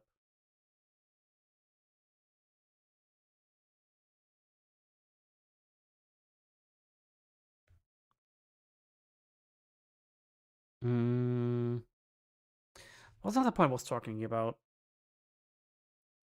But the big buttons.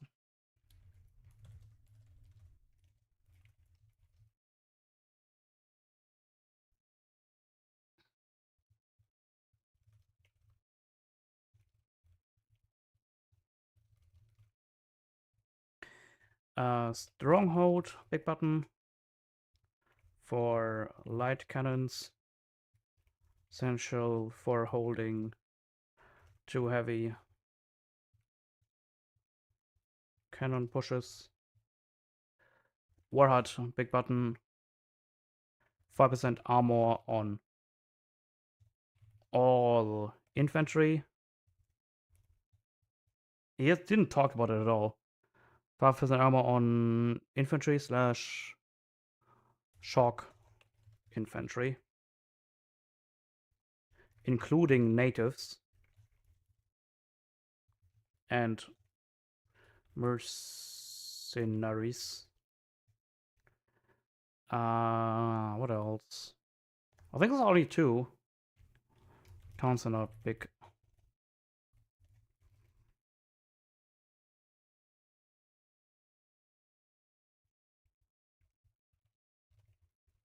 And defending.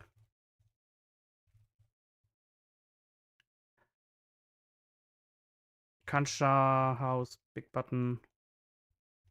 Sometimes very helpful in greedy scenarios. I mean, the Plaza big button is nice to have. The Kalanka big button is nice to have, but not really essential. The field isn't, the estate one isn't either. Way too expensive for what it gives. Dock big button also increases the build limit of Chincha rafts by 8. Was also not mentioned at all.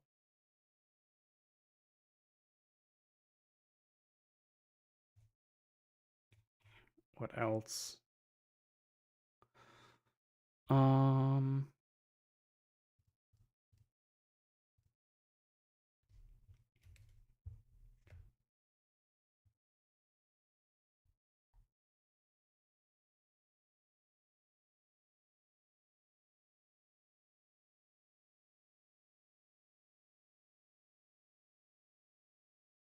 I mean, a lot of people watch this. Only 211. Hi, Vivid. What else? So we talked about the big buttons. We got about the cards. War Chief. Aura affects all end stats. 20% attack and on 10 much less than 10% attack on 50.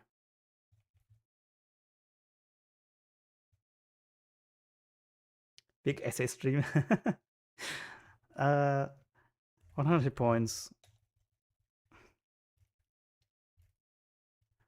is much less than 20% on 500 points. So I think I got them all right.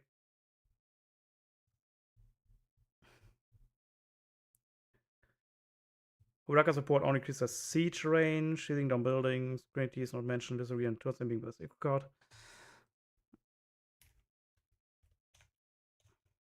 While still being a very good card. It's showing one of its eco cards, Blockage 2 fights, yep, with your autarky. Lancers, while being good card, is not a must-have, as I said earlier. You need 2 Orakas with 2 Falconets pushes. 9 bowlers. Was it 9 or was it 8? 8.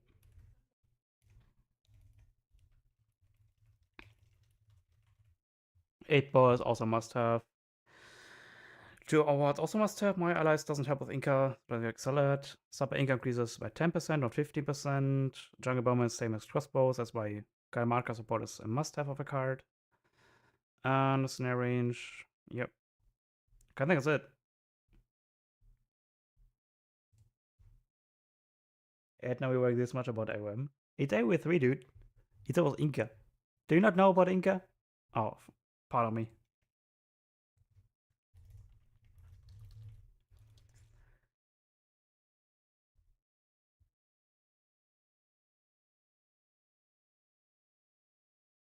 What does Holy Trinity though? What?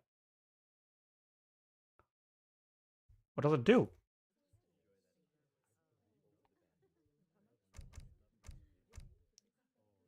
Here. Also, port and mercenary cards cost less and arrive faster. So they cost 50% less and arrive 25% faster. More or less.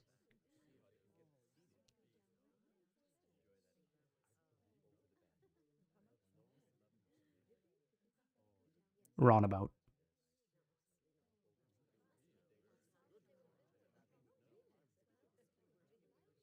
Even more reason why he doesn't have it in deck. Imperial Unity. Wait, Imperial Unity. I'm stupid. What was it? Imperial Unity. Was it cards? Generate Lancers. Da.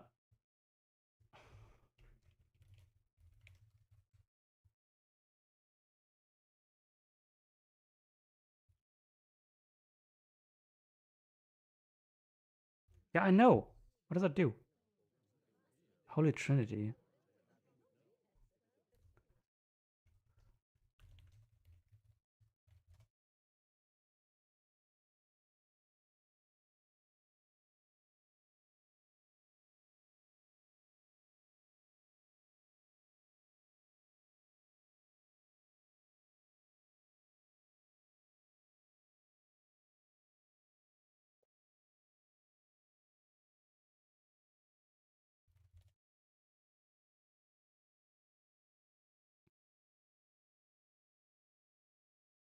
Holy Trinity. What was it actually? I forgot about it.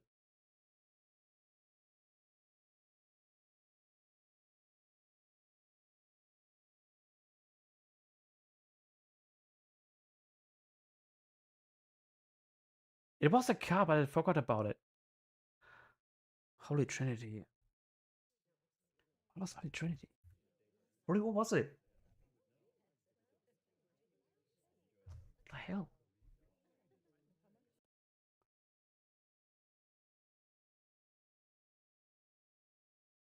What was it? It sounds so familiar.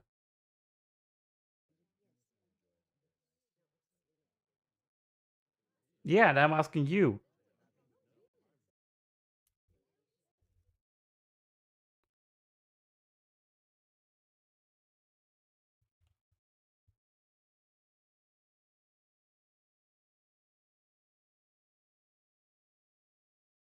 Was it a church card?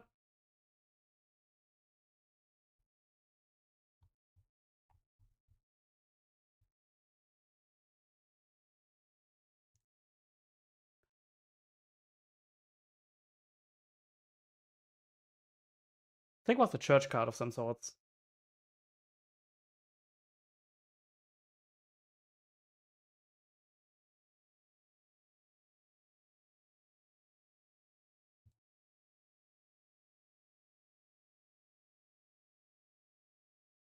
Wait, give me. I'm gonna be RBG. Let me go with the dog real quick. 1 second.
Yeah, you're too OP.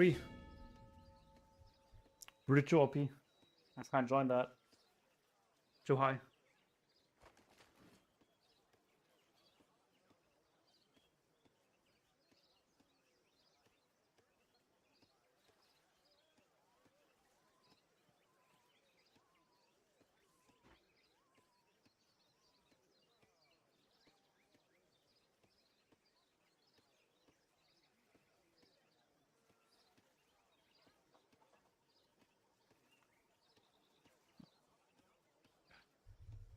No, I'm dog shit.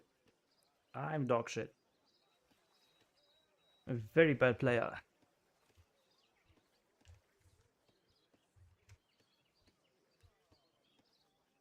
What do you guess about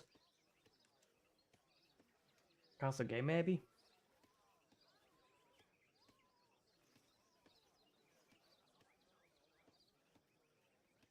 You think we do that?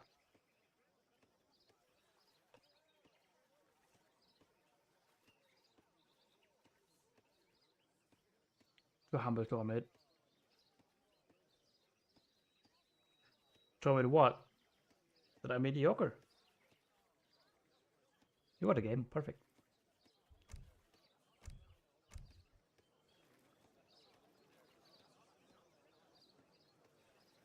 Isn't trying if you want. Whatever. Oh wait, I forgot to send in the comment.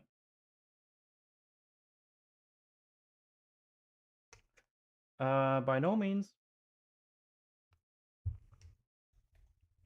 I have any negative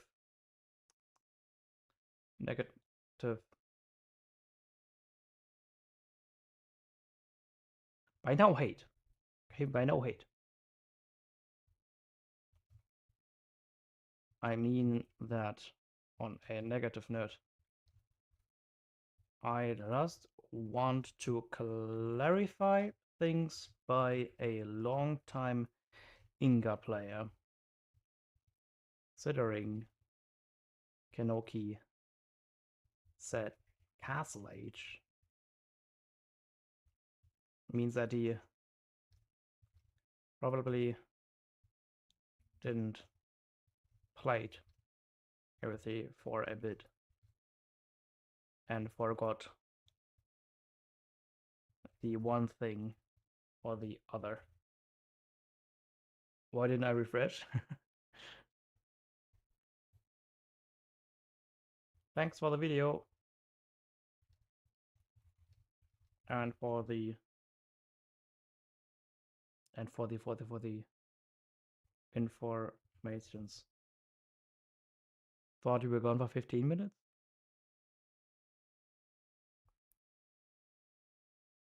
Okay, it's out there.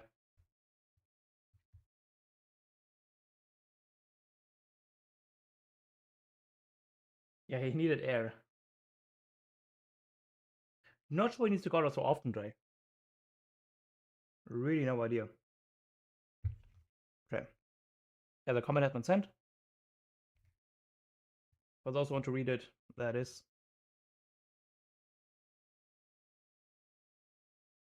Also on YouTube, that is.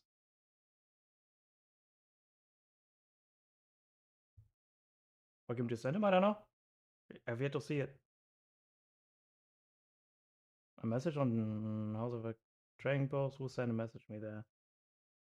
Off topic.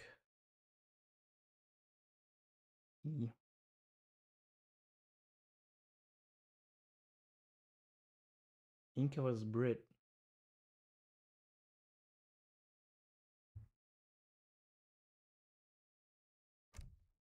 It's just a sign without music.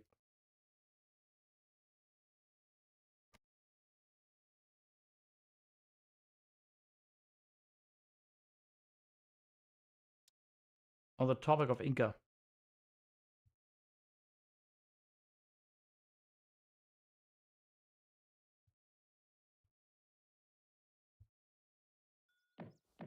You know it? Oh, we want Kenobi. Who is that guy?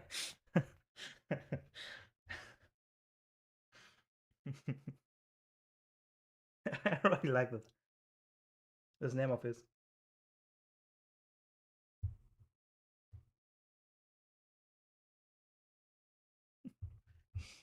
Wait, who is Obi-Wan Kenobi?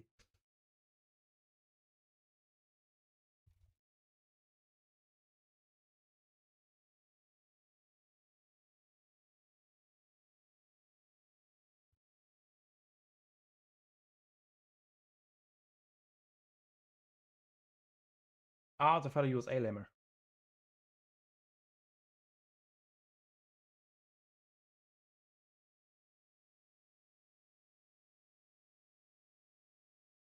He does not have many Inca games, just 5% of his games are Inca. 30% Ottomans, 17% USA. Alright. He's some Dutch dude. Semifinals on you, Tony. Oh, cool. Let's have a look about his opening, shall we?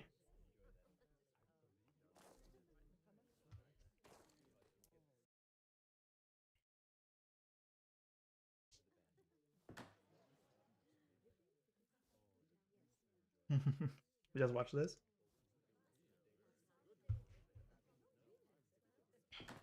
Okay, go for a Kancha will start.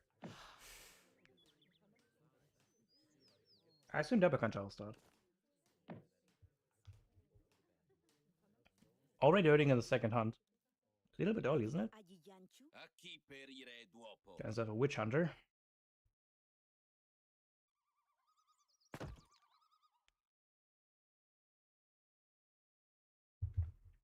These are friends who wanted to watch. Hey, put I doch nie. Ew, another 80 wood. He could actually go for a 3 Kancha house start with this treasure over here. The ability should be recharged nearly full again. So he could convert one Musketeer, get the other one, then he got like nearly enough for a third one. He could actually chop for the third. I think it's worth it. Okay, instead he goes for this weird food treasure, interesting.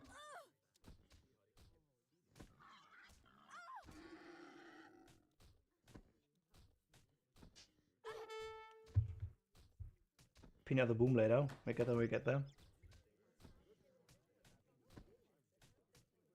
Okay, so Ozra's looking bad. Llama still safe and bound. Ah, I forgot about the llama. He never mentioned the llama the plaza, did he? The Skinoki guy.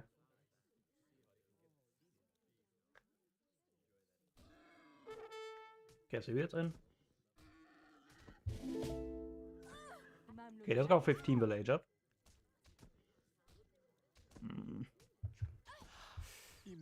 He kind of has an awful lot of villagers here on this one singular hunt.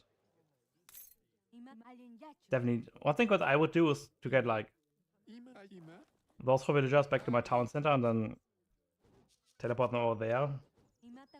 To get those 3 builds, collecting this deer afterwards. Like even go for berry bushes instead. Okay, what's Bridge doing? Bridge is doing... Oh, GMT build. Interesting. Royal Mint. Scottish Highlanders, Church Card, 2 outposts. Going for Governor? Yeah. Governor's going for the Wise Woman. Alright.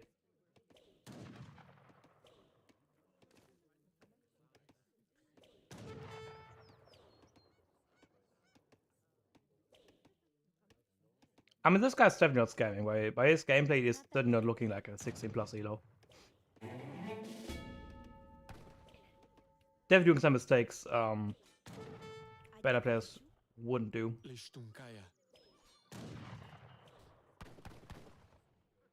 For example, you can tell by that one that his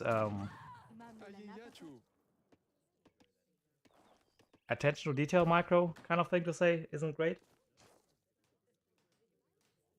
Okay, going for food. I'm not going for trading posts. Like if I would see this like kind of GMT play, I would probably go for some sort of stagecoach fast fortress with the pikeway button. Probably like 3 bills, 7 on coin. 3 bills, 5 bills, 7 on coin. Then age up. That's a lot of bits on coin. Oh, my lost 0. That's sort of sloppy. Actually.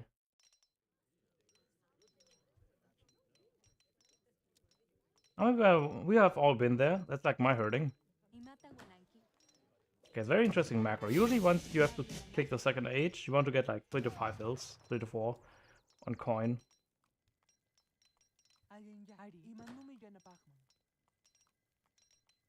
Okay, it's going to be a fast fortress.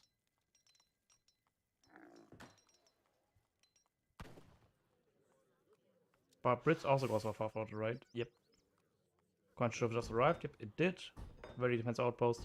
For example, if would have went for like a pike button right now. The 5 pike buttons, as a 5 pikes, 6 pikes, would already siege on this outpost and maybe siege on a trading post too. At least force a reaction of Brits. Because right now Brits can kind of just do whatever he wants, right? There's 7 coin. At least he macroed pretty alright. But that's like a lot of idle time here from those villagers. Is he going to send 5 villagers? He is going to send 5 villagers. Interesting.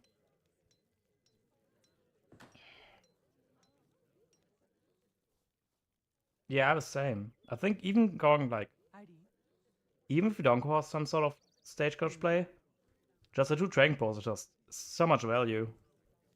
They give you a better experience trickle and also 10 housing population.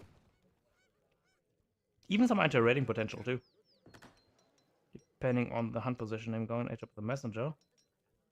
I don't think we're going to have a shipment available when we do the third age. So we send the 5 villagers. It's going to tomahawks. Think on here. Yep. 6 tomahawks. Oh. Imperial Unity, okay. It's going to be an Imperial Uni kind of play. Which makes me even more the question why I didn't go for 2 trading posts. Very interesting. Yep, it's going to be Imperial Unity kind of thing. Imperial Unity against GMT Brit. I honestly think if GMT Brit plays with cards right, GMT Brit should win all game long. I think GMT Brit just wins against Imperial Unity. Because Imperial Unity is that much slower. But he did go for the outpost very defensively, so it doesn't really have the pressure momentum that he could have had.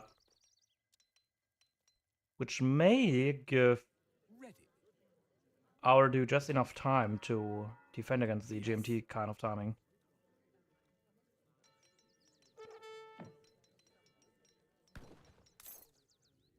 Yeah, it can work if your opponent isn't pressuring right. Because this community plaza is awfully out of position. Like here, if he's pushing from the right side here, he can just siege down this community plaza like 2 volleys and he's doomed. Okay, the Falcons has arrived. It's now pushing out. I'm gonna send for Jesuit first. Desert Horaka is interesting. Honestly, what I would love to see is instead of the 9 jungle bowman, I would like to get the Kayamarka support in instead. Since you get for like 250 coin, the same amount of jungle bowman with additional bonus. Oh wow, look at this. 4 hit points. Wait, what happened there? What? What did so much damage to the fucking head? He didn't have any Chimas out. What is a Chusky? Did it Chusky all this damage? Is he going to heal it up? He does have a resource for it to heal it back up. What is he doing? Yeah, he's making a priest. That was maybe outlaws. That much? Commandment. Yes. He shouldn't be able to like do that much damage. What is Inga doing? Inga's doing the Holy Trinity, Imperial Unity kind of timing. Conquistadors. I think honestly,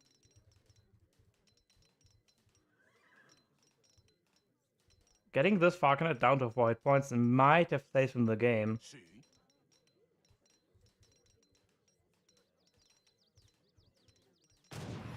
Well, yeah, the Falconet's now back to health, to max hit points. Gonna go for some more Black Watch.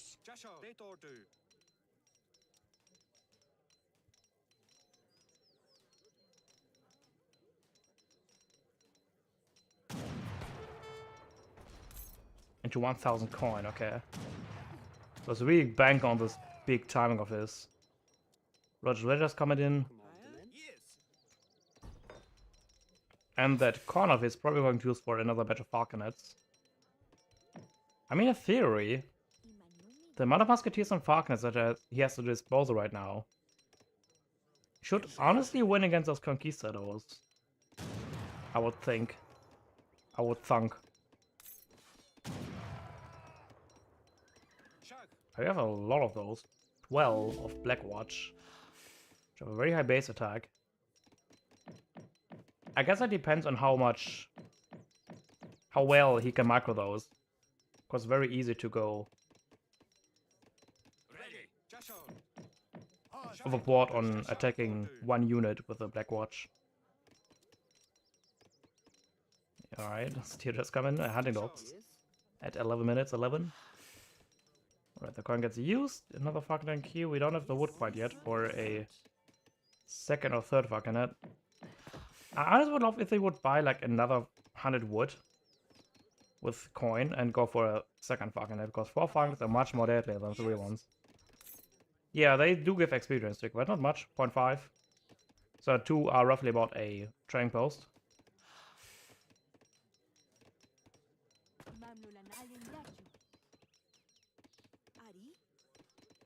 Epic Dreadbox are there. Alright, that's Imperial Unity Charming. Does have still the Renegade Spanish and the Shimo support in his arsenal. He goes for another Falconet. Alright, so he does have only the 4 war priests, 4 priestess dancing on the plaza. Please go into the town center to support some fire.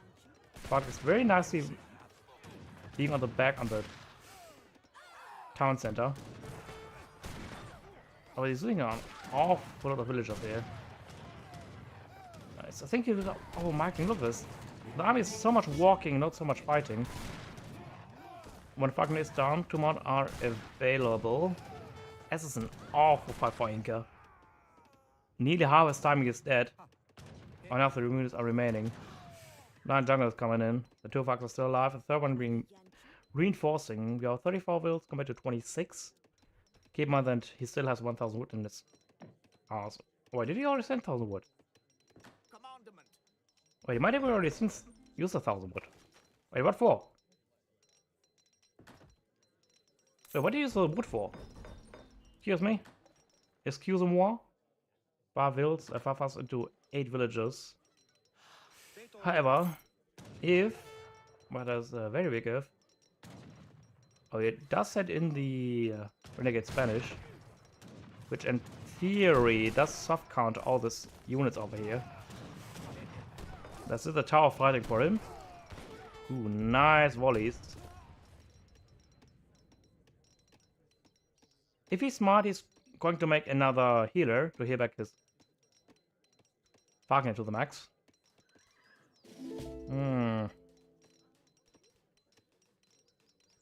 Not quite sure what this is going to do from. There's 5 fast hours which do kind of trade even against those better lances. 101, but he's going to donate those half hours for free. Was Kachaboom worth it? Oh, he did do a Kachaboom. He does have an awful lot of resources banked up. Question is, yeah, he's just going to resign there. So if you go for some sort of timing with this Imperial Unity, you either have to do like a whole lot of damage with it, or you do a kind of push with your mass and go to 4 behind it to keep up the pressure with your H4 Renegade Spanish, H4 Huaraca support, H4 allies, H4 Renegade Spanish.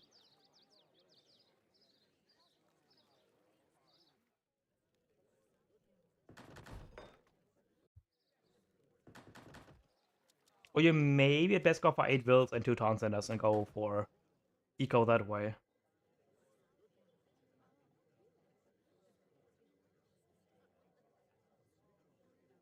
Huaracas might have won the game. I think Huaracas a bowman, honestly. Huaracas bowman would have killed with all of this. If you would have had the Cajamarca support instead of the 9 junk bowman. Against after Renegade Spanish, then the Cajamarca support make a Warhat and make another batch of those. To then, with the bolt, chip away on those Tomahawks and Black Watch, and with the Huracas, you slowly chip away at the Barcanets.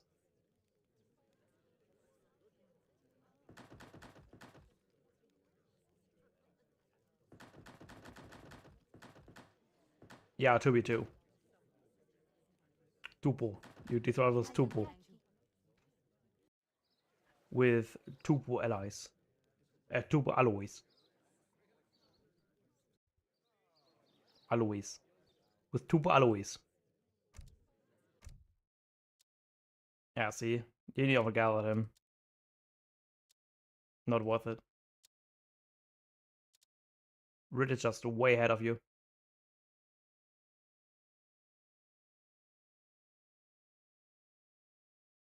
There's a run back going at the moment. More of the same strat.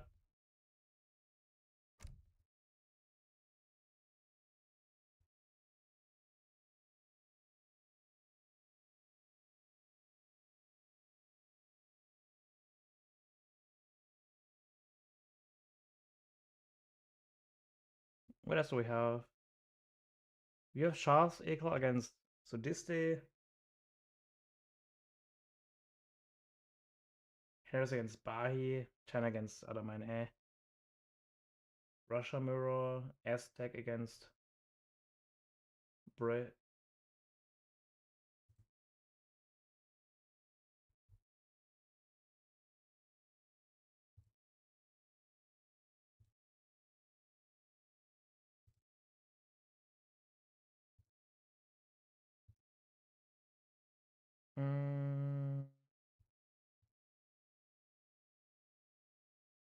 I need some music.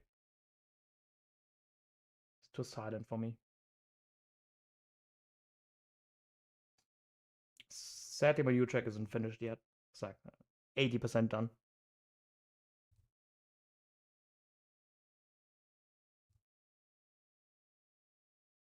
Still in the works.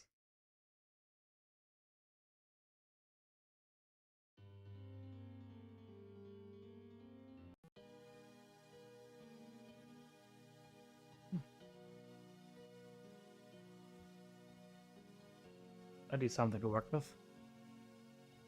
There's not much going on at the moment, huh?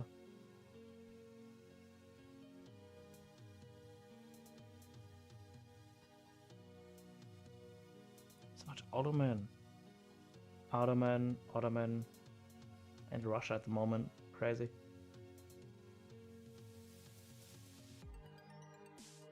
How about we go with Man Without a Clue against HCAA? How this will play out.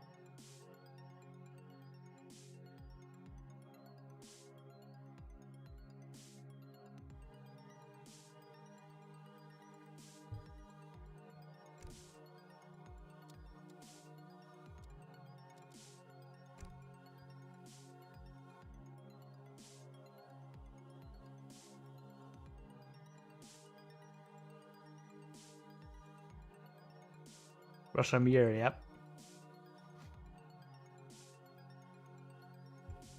Let's see how clueless this guy really is. No, that's on Deccan. I for real? I don't want to cast that. Yeah, but it's a Rashamir. Maybe it's fun. Oh, that's not. Okay, it's not again. Never mind. It looked like again for a second. Like, wait. That's not gold mine. I'm stupid. I've played this game in a while.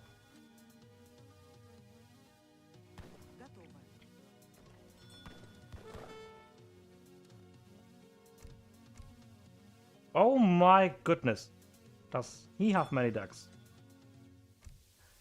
Wow, there's various cards. He doesn't have any church card in there, does he? Not a single church card. He's like not the new cards in, is he? Alright, what is... He does have just equal of good decks. He does have the church card though. Why did I put even a mirror? Russia is the one that only... Russia is the only nation that can have a negative win rate against them in a mirror. Like all civs that like a 50% win rate in a mirror. But Russia managed to get like a 30% win rate. A 0% win rate, since they're just tie. Okay, market start compared to a no market start. Lost it, but it's too hard to play. It's also very much so one-trick pony kind of stuff. Like, you have B, you rush, A, you win, B, you do good damage, C, you don't do good damage. If A or B, you continue pressure. If scenario C, you resign.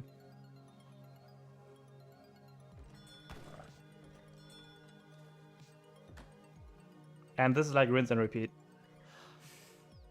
There are some slight variations. Sometimes you go for 700 coin first card, and sometimes you go for 5 Cossacks first card. And that's it. Then you follow by 700 wood, then you follow by a Threadsea, and then you yeah. Kind of same with Dutch as well. Like, you build banks. Scenario A, you build 3 and go to 3. Scenario 2, you build 4 and go to 3. And scenario 3, you send bank first, make a few skirms, and then send several wood. Make more banks in age up. It's like the same thing. But that is just a better version of only always do the same thing. I mean, Spain is kind of same, isn't it? Like, you go fast fortress, you go Falks, rod play, you push, you win, you lose. Or E, or you do good damage, and then you follow up with on the wood, and Logistician gives you access to Halberdiers in H2. But they keep their H3 stats. It can actually be pretty nice against Civ that doesn't have really a good answer against heavy infantry. But it sacrifices a lot to do that. Like, to sacrifice 200 wood and 200 food to do that. I mean, technically that's 20-ish food, since you do get an extra help.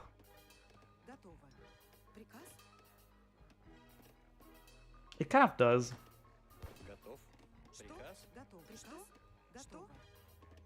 Like, sacrificing the 100 food is the most kind of thing. 100 food and like 200 woodish. Alright.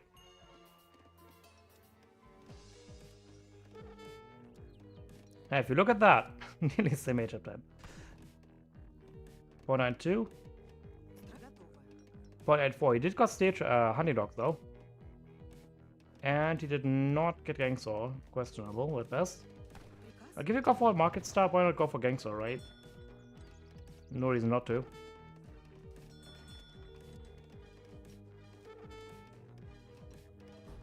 Oh, he's going to block us on the left side. While blue goes... Oh, for natives. Apache. Hmm.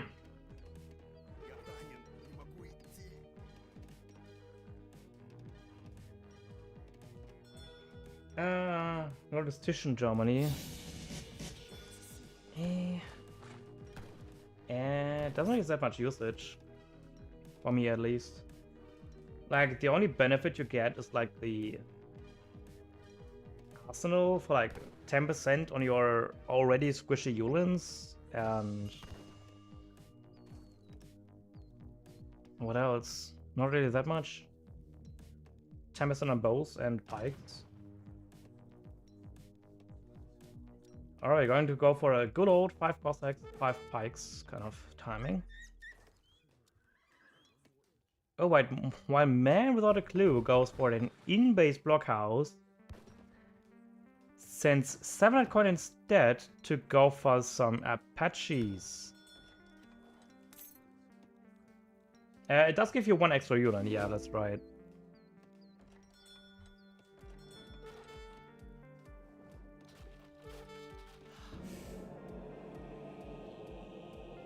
And he just resigns. That goes his entire plan. The problem is that you have to chop a lot of wood.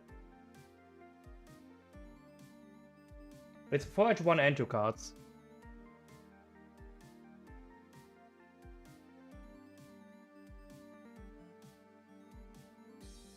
So technically, you could send an H1 card and time it as similar with the Spanish logistician, if you're similar with that.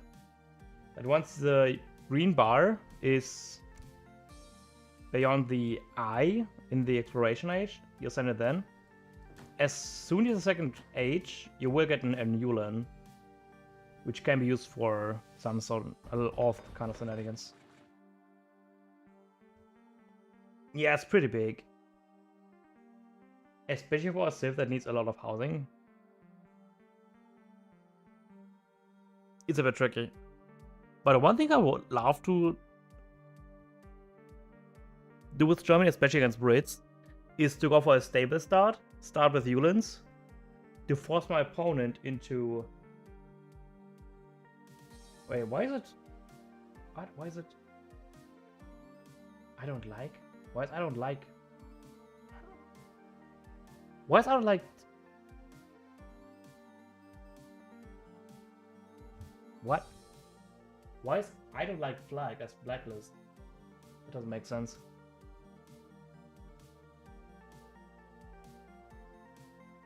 Yeah, I know either. I'm not an House of Strength Post channel. But what's on about? Ah yeah, I love to start with Yulins against Brits, so they are forced into Musketeers, to then send the Royal something something, to then switch into a mass of mounted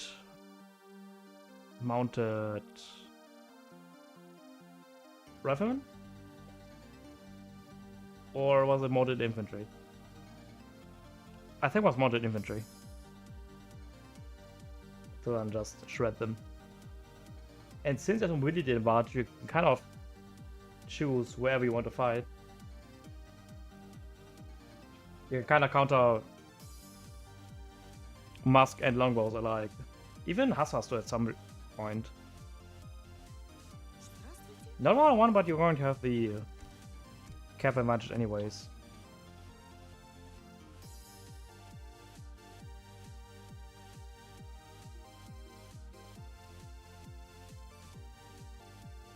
What else we have? Kind of short. Oh, Russia against Inca. I'm very curious to see that, because this is a matchup I struggle with myself. Russia against Inca. No matter what I do, I end up losing. The only point where I won almost was against, and I was doing the Holy Trinity. Imperial Unity strat. Pampas. And also off a map. Look at this shitty map. Why is this in the map pool? It's awful. Literally awful. Pretty good income map though. Maybe not because of the natives. I mean, it does give your pies kind of an insane amount of siege. You know, coin cost reduction. Could be nice for the Warakas.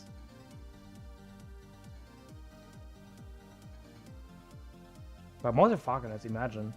Falconets, 10% coin cost reduction. Pretty nice. 40 coin less for the Falconet. Pretty bonkers. What do they have? I don't see a singular Imperial. Ah, there it is. Imperial Unity, that is. Maybe it's only deck with Imperial Unity. Yeah. Alright. Let's have a look there.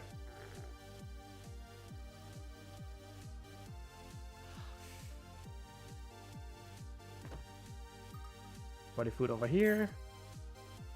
30 food over here. 45 coin. 3 coin. 80 coin. 75 wood is going to be very nice for who else is going to pick it up. And food experience. But I guess the race against the llama is kind of the play right there. Speaking of llamas, what do we have? We have 5 llamas, and he only has... had 2. Okay, what's going to be the card? Or land 1v1. Oh. Extensive fortifications. Monumental architecture. This smells like a turtle. Ever seen one? But on a turtle? Like, what does it give you to turtle, like?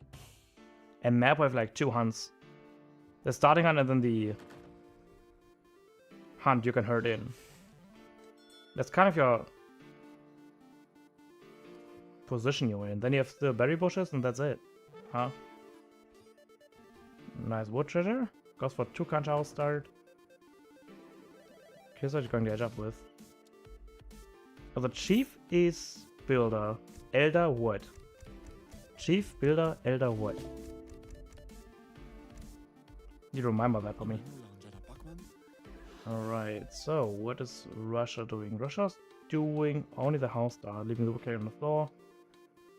I still think that there's no reason not to go for the market star.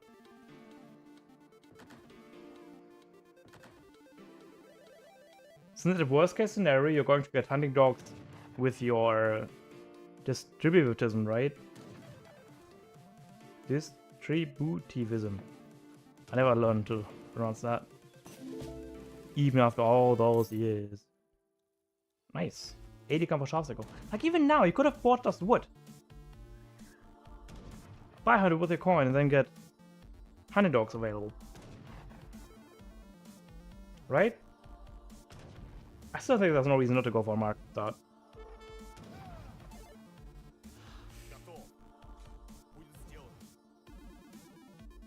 Nice, at a time going up the Water Master. Well, our Inca guys also going to have a 15 will with the Messenger. Alright, fast age up. Fast age up into Pike button, it seems to be. Let's have a look what Charles Eccles answer to that will be. There's an awful lot of villagers on wood right now. Does not go for a market. See, there's no reason not to build a market. Since he left the crate on the floor. Okay, he's going to go for a late, very, very late blockhouse. I think it's going to bite him back. I think that's nearly enough food for this Pike button. That's a little bit short. Just need 600. Sad that he didn't go for a TB start, like TB Ranch House. Means they would have had a much shorter distance. And the Pike button is on the way. But I do not think they will arrive in time. These blockers will be built, but until then. Just 9 seconds building time. It is a lot of siege damage done though, like half hit points. Schmidt the Pike should deal with it like in like fast wings.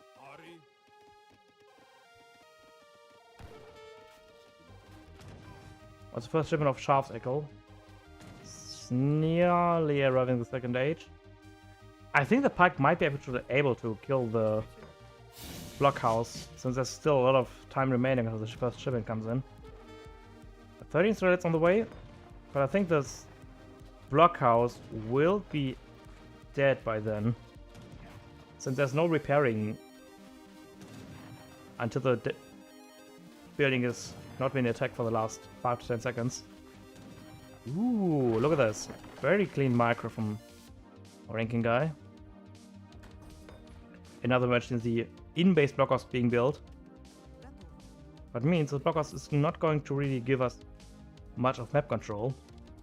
7 of it being the second card, we did send 2 warheads instead, which does give us access to another hunt, or even 2 hunts. Very nice. And a coin mine as well. 5 wheels being shipped behind it. Yep, blockhouse nearly finishing up as well. And as long as Russia doesn't lose any villagers, Russia's guaranteed to have the equal advantage at some point. Especially with theaters finishing up, Several being in, and having still 2 hunts in control.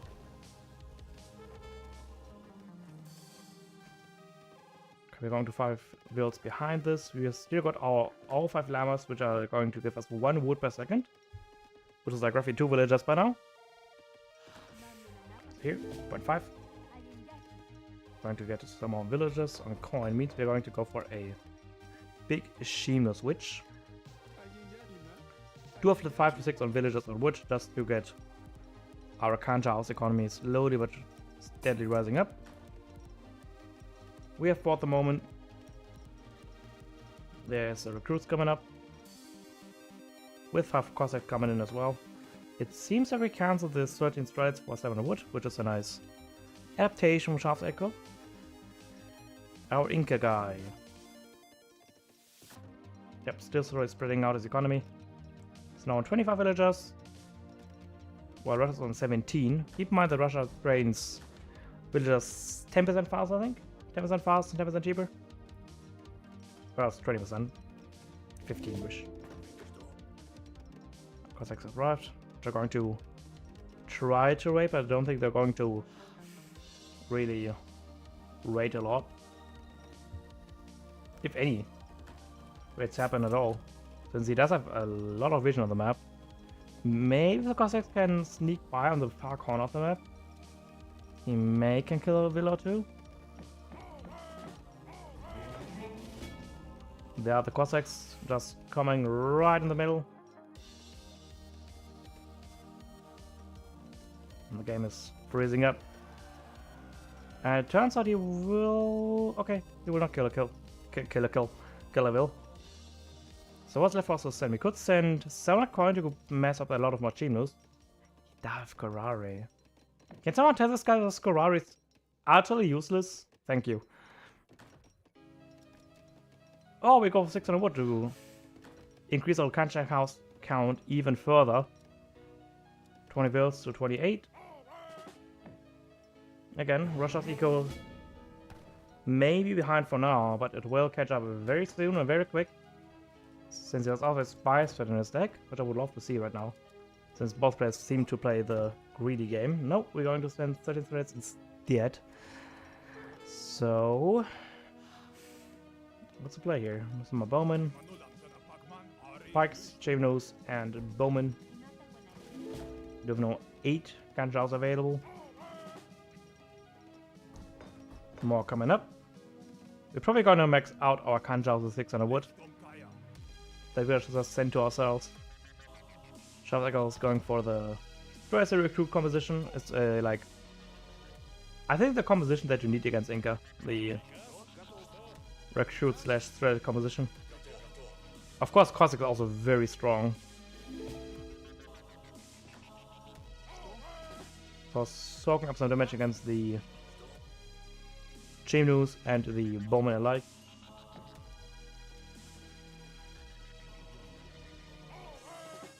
Russia certainly has the pop advantage. 87 population compared to 51. We do not have a lot of population to work with. There's 8 bowmen, 7 pikes, and 4 Chimnews. Losing a village in the process. We do get denied of one Kancha house.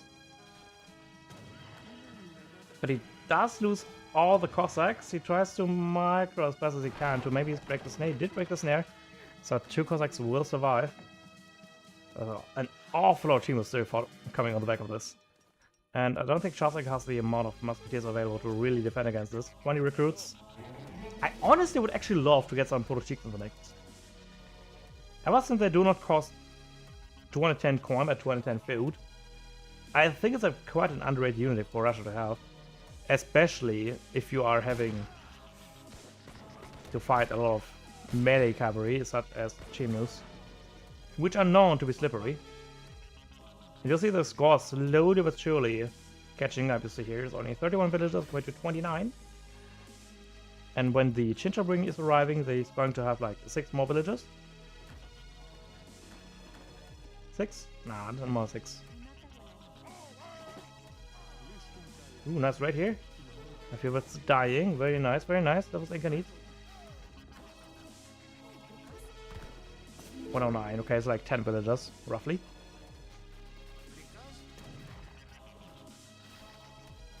So 27 against 43-ish. So Inca is still ahead, surprisingly enough, but the cost efficiency of Russia is very strong. Jungle Bomb get a pretty good value out since they do can kite, as they have 2 more range. Some more pikes coming in. He's very careful if he fights around those wards, since there's still a bunch of stuff that Inca can pop out here. There's still 6 Chivas he can send, still 6 bombers he can send. He can also pop out a lot of units in this on the backside here. He can also use those as just units, as I do have a 30 attack and more hit points on base too. And I think this is a very good fight for Inca here. Bomber do very nicely against the recruits. The Chinos are slowly chipping away though. And the score is very rapidly decreasing for Russia here.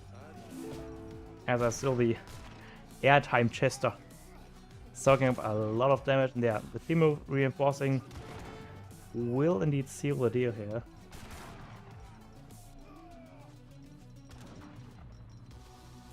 I guess I'm just bad at the game, huh? He's playing as Russia look easy. You know, up to 33 villagers. I did lose this entire mass, so Inca needs now make something happen, since he's still ahead in villager count, but this can change over the matter of minutes.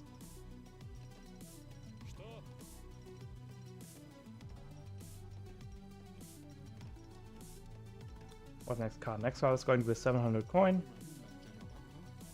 Put even more achievements in the mix, or maybe even age up. It looks like he wants to age up to 3. Our Incan combat, that is.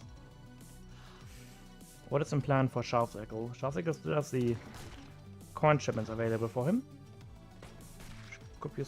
I think he might be trying to age up himself. Still 11 seconds away to get fully built. Cossacks getting a nice connection to the jungle bowmans. The Chinos are not really as effective against cavalry as the Cossacks are against them, as I know already a lot of pikes remaining, just those 3. And there are also these blockhouse working for him. Overall, I think it was a very nice fight for Russia here, but I think Inca's thinking about aging up, which he might do right now. Completely forgot about the 7 coin shipment. Bummer that is, a very bummer. And Russia was true to answer like that. Interesting, interesting. So fast age, pike button into 2 wards, 5 release, 600 wood, 7 coin, huh? The secret build order to defeat Russia. Interesting stuff.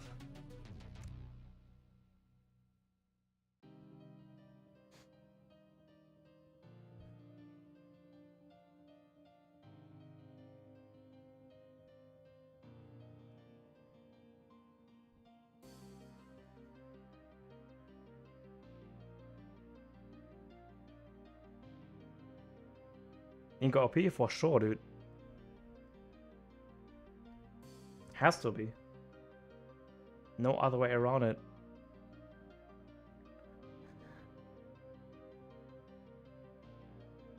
A rematch. Let's go. Let's see if it is just a fluke, or if he really has the secret build order to defeat Russia. Or is Inca actually secretly OP? Makes you think, makes you think. Ooh, and a water map. And very strong natives too. The Royal Arquebusiers are not that strong. Neither are the Trabans. But once you get straight 3, those get really strong natives, so very strong cavalry.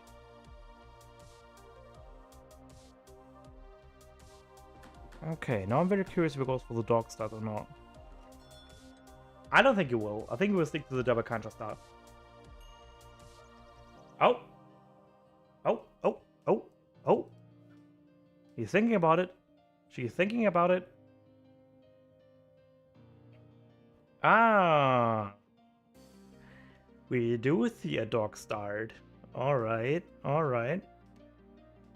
He's gonna go with a nice gunman for himself. Very nice, 50 experience. Going to boost his first shipment curve by a lot, by a third. By matter of fact. Boom, by a third. Means he's just missing 50 experience. Dog is getting built. Soon going to have the first shipment. And as soon as the villager finishes. Ah, he's getting a 50 wood treasure though. He just uses crackshot, so he can't really crackshot this gunman. So I can do some tremendous damage against this explorer of his. Look at this. Already 10% of hit points depleted. Now 20. Do not focus. Okay. Okay, so you have a water 1v1. And this is a nice water 1v1 deck. It does not have the water ceremony, but it does have all the important cards that you need. Improved warships. Chinta rafts, 2 Chinta rafts, 3 Chinta rafts. And monumental architecture is very nice in case if you lose the water control. To boost your onshore support. Very curious how much fishing boats he's going to do. I usually go for 2, but we maybe go to 3. A little bit idle in there, but nothing too major. He might go for 3 fishing boats already, yeah. I think he goes for 3. He didn't got any wood treasures, right?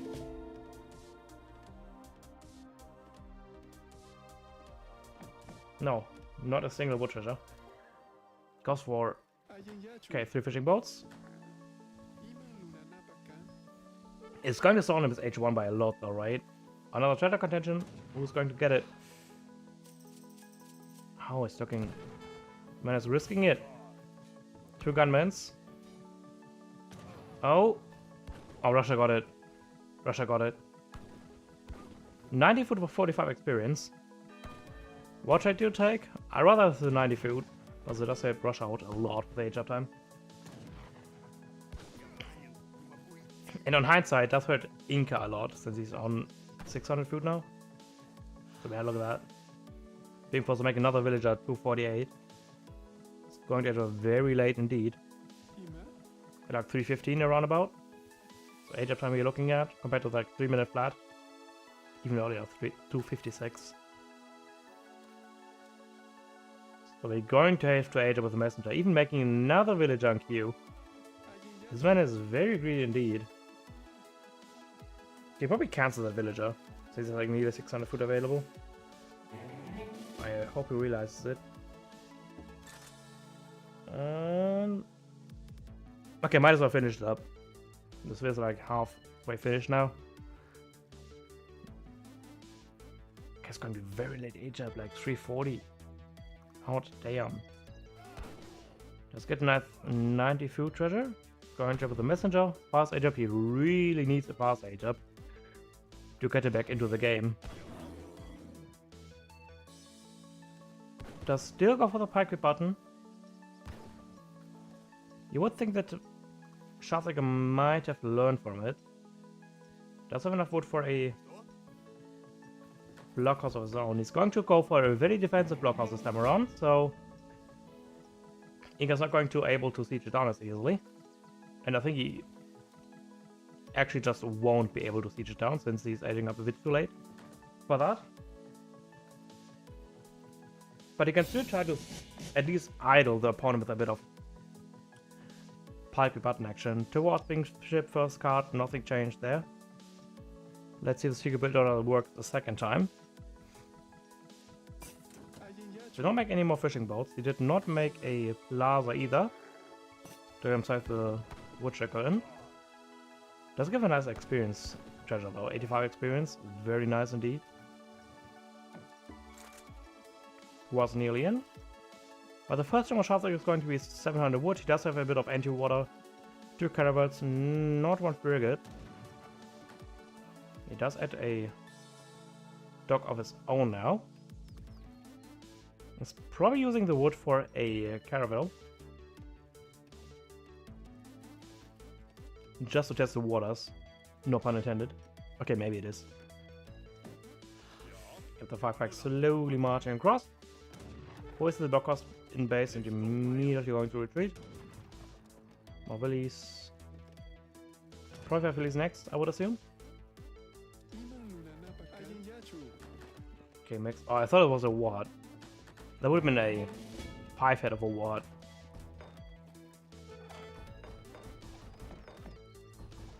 Well, second ward actually. Am I legally blind? Yeah, they're going to be annoying sieging down some houses, but they are not going to achieve much in the end of things. Is this a blind? Oh, he did scout the dog, okay. To Chinchar is going to be the ship of choice. Sharpsector does just go for a fishing boom himself. Interesting. Could he go for 2 caravels instead of his own? He does not know anything about the opponent. So he's just hoping that the opponent doesn't go for water. Pretty bold against Inca, that is.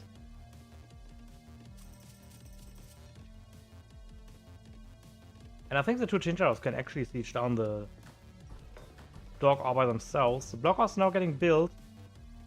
The Chincharos make the march across the water. They could siege down the blockhouse. He doesn't know about it. He doesn't know about it. If he would have played coast, very close attention to the terrain, he would have been able to see if he was making a blockhouse or not. Okay, the blockhouse will go up, which means he will be able to defend those. This dock from going down. And I assume the next shipment when he gets it is going to be the Vil, the 2 caravels.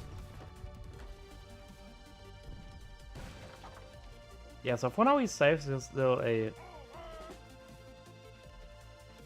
is it max graphics? Yes, it is. I think so. Yeah, beside of Bloom. Welcome daily for life. But who uses Bloom anyways? Ooh, I love the addition on this ward on the northern side. Like, if he makes a ward on the northern side and the southern side, he gets like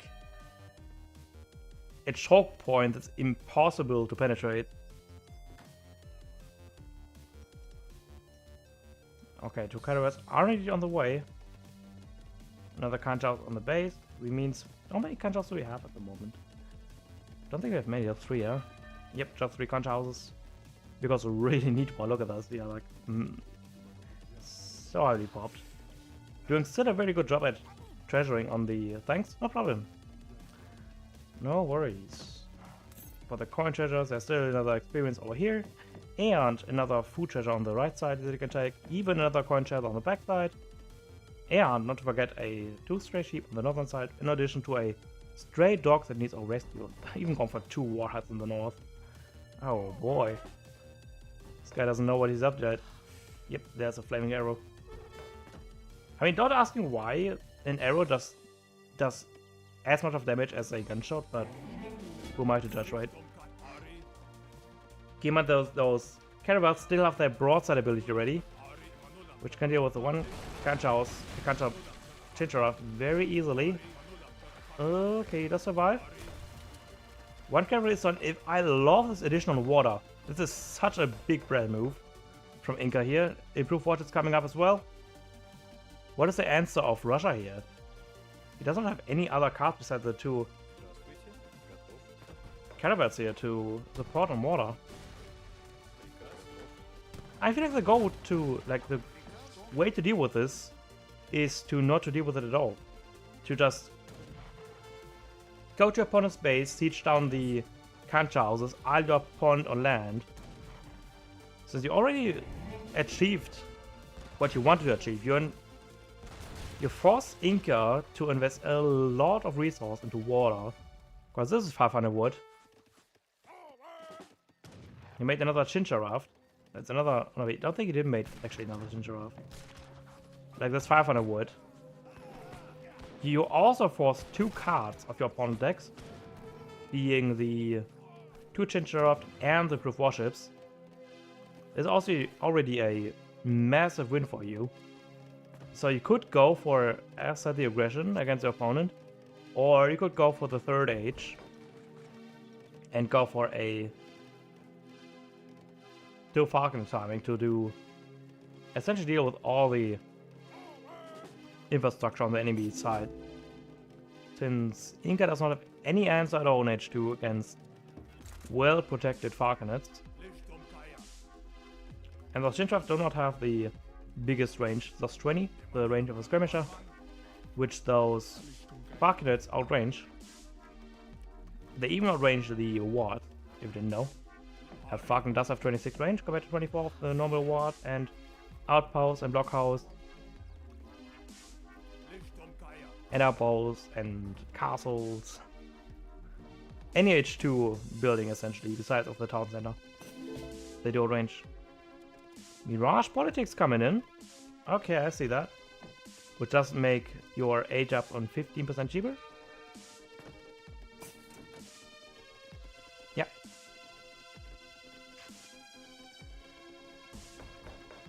So now we have just to pay 1020 wood and 850 coin. And I think they also make your age up faster, right? If I can recall correctly. It's been a while since I... Oh yeah, it's also 20% faster. As a lot of the abilities. Oh damn, 2 or 3 builds down. Make it 4, make it 5. 4 builds down, 5 builds down. Ouch, that really hurt. 36 builds compared to 40, so not that much of a big difference on as of now. And Nika also being idled a very long time. Okay, was idled. Mokanda's coming up. Hey Lou, long time no see. Wait, how many fishing boats do we have in the water? Just 4, so we didn't really overextend on the water side. We are also slowly running during hunts, so we need to make another ward, a blockhouse, over here or over here, to secure ourselves a little more fun. There's a very nice shock point to fight in for Inca here, since they do have the range advantage.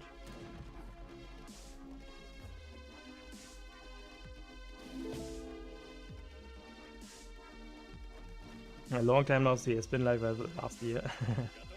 Kinda, yeah. I mean, I haven't played this game for a month now, maybe longer than that.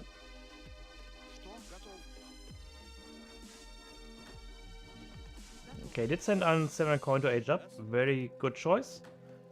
Probably going to end with Exile Prince. Yep. So he's going to have a shipment available. How about our Incan counterpart? He's going to send up 7 coin for himself. For presumably an age up of his own. Bit away? No, just not away. Just tired of it. That's all. Playing the other games.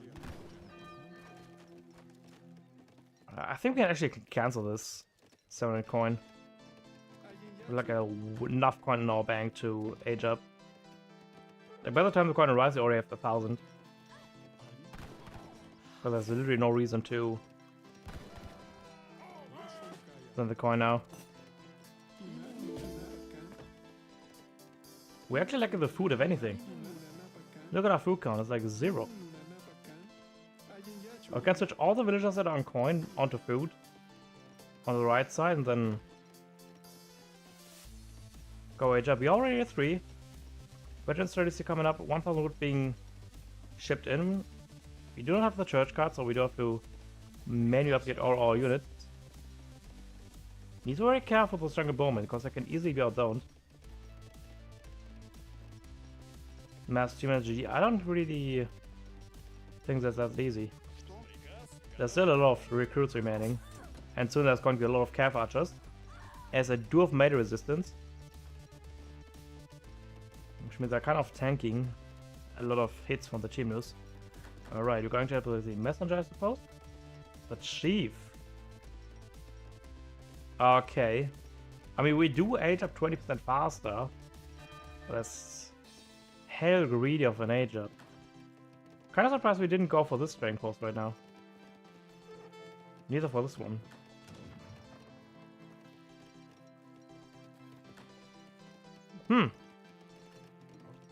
Especially since we have control of this. It makes the reach of Goldener Reiter much faster. SMS Chimo switch. Going for another Chinchara. Where does he Ceres in? Chief is coming in. What does it give you actually? I forgot. Was it the one shipment? I think it was the one shipment that it gave you. Or the food upgrade. One of those two. They're massing up a lot of Chimus. We have now 9 Chimus, another 10 popping up. 21 bows, 2 spearmen. Those 2 Chinjaras being annoying still. Now sieging down the strength post of his. Secatons are coming up in the middle of the map. Triple of Chimus. We have like an awful lot of wood floating around. I really don't like that.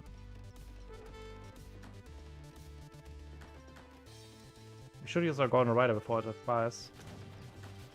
Just to use it. Yeah, it's going to use the Chincharaft here. Yeah, I think aging up the chief is kind of a mistake of his.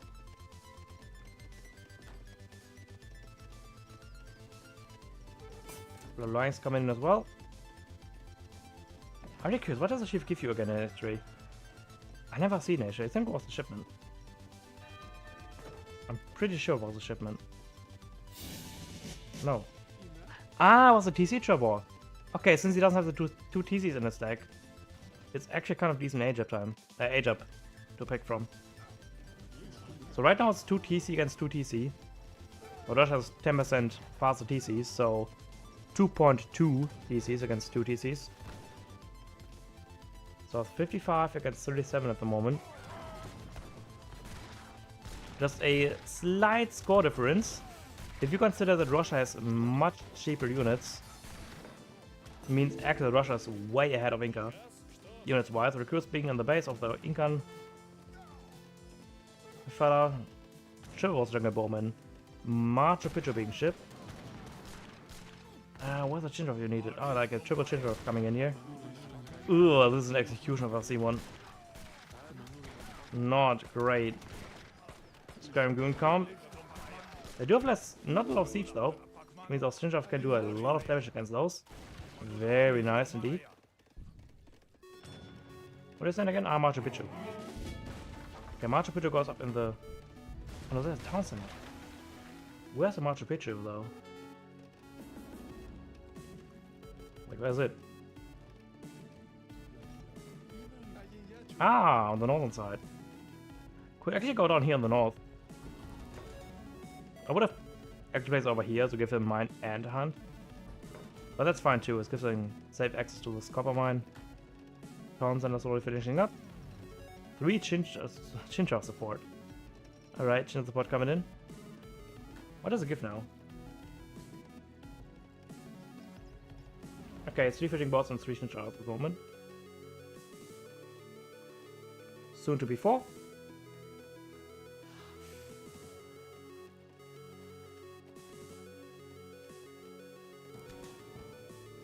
minutes, we go for the improved cordage.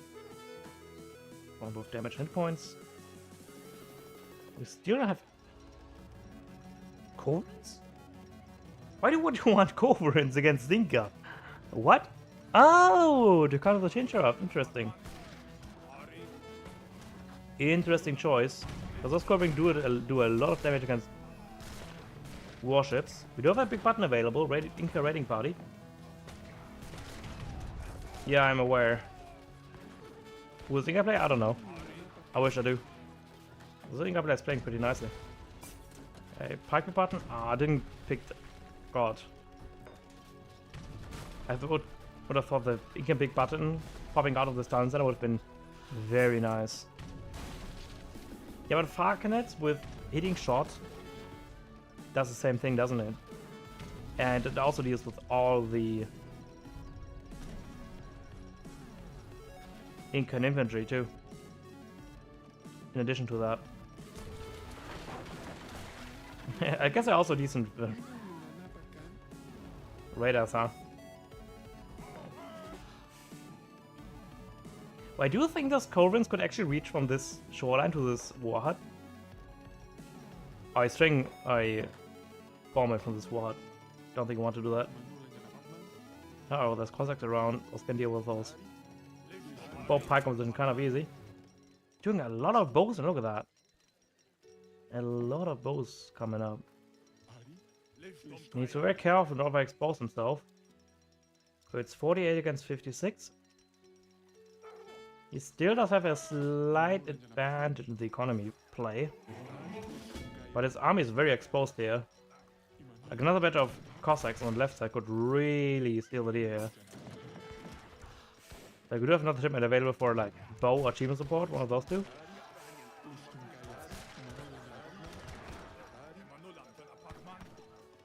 Let's look what he's doing. He's actually going for more Cav archers. Very questionable.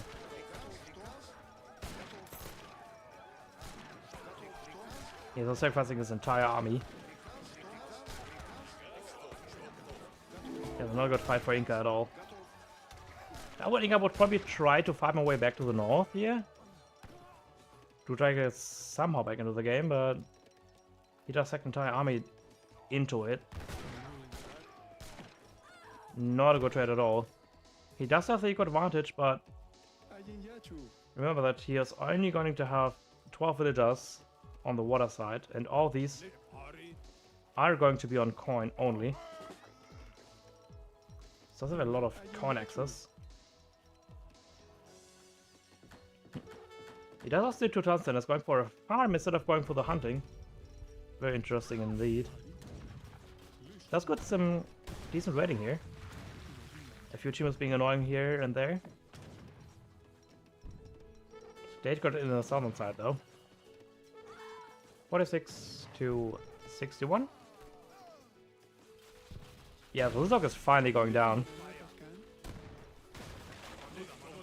With some unnecessary casualties. But so be it. There's a third town center coming up. A trading post. Team being annoying on the left side. Trying to raid wherever they can. But those fishing boats are boosted by fish market. Don't forget that. Didn't go to this trading post. The native one. Look at the coin we are floating. 2,500 coin.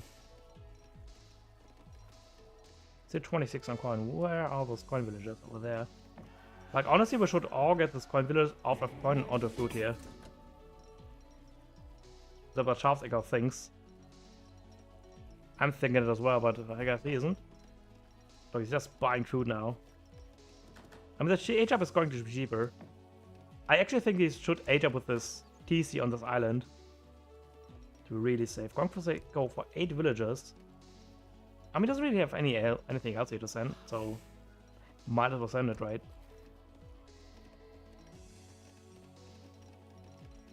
Age 4 is in. Remember that he still ages up 20% faster with the Elder, which is going to give him 5 priestess.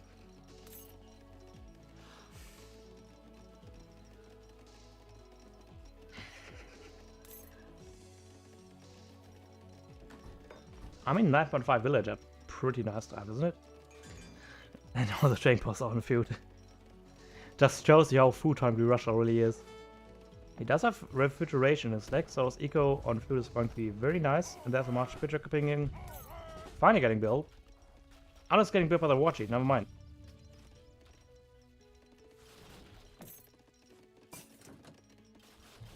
Much was still standing.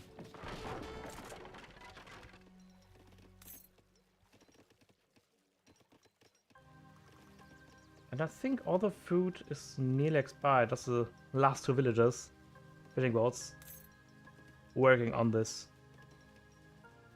last fish. And our Niki's coming in. They're going to go for a raiding party. We don't really have a lot of military to work with. You know, getting some bowlers in. We have just 22 bows and that's it. We are very lucky that the Russia guy doesn't go for any sort and form of artillery. Elder's nearly in, giving us the 5 priestess. Wherever they are.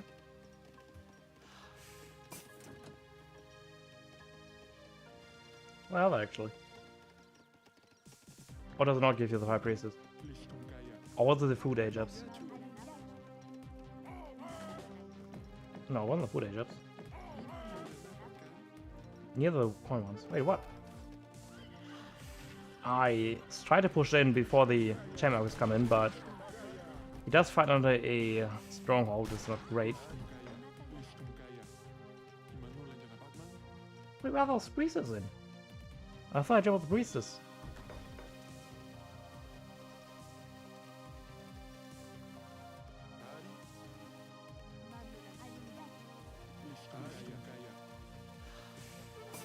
Maybe not.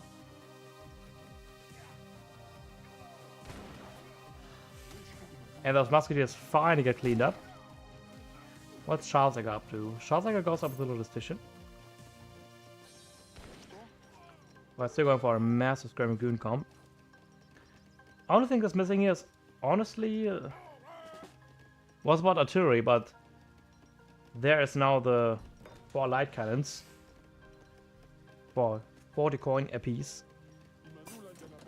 We did already got the range upgrade, so do all units have 5%. I mean, those cannons don't have, since they are not tagged as either infantry or ranged. Not ranged. Shock infantry.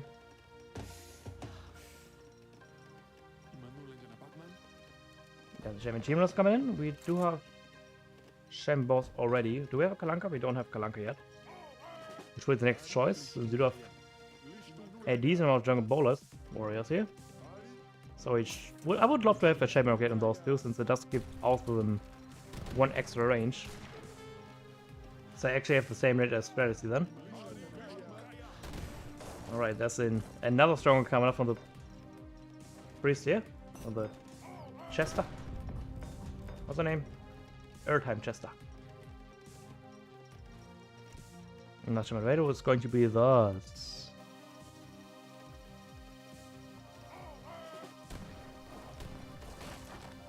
Oh, very cool if this actually enables Kalankas to shoot. Wasn't very good. He's focusing on those blockhouses. Very good focusing, since you do want to mitigate all dangers that one opponent could have over you.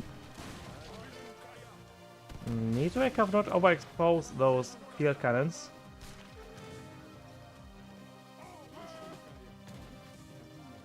Just being annoying to siege on the fort, which is the age up bonus.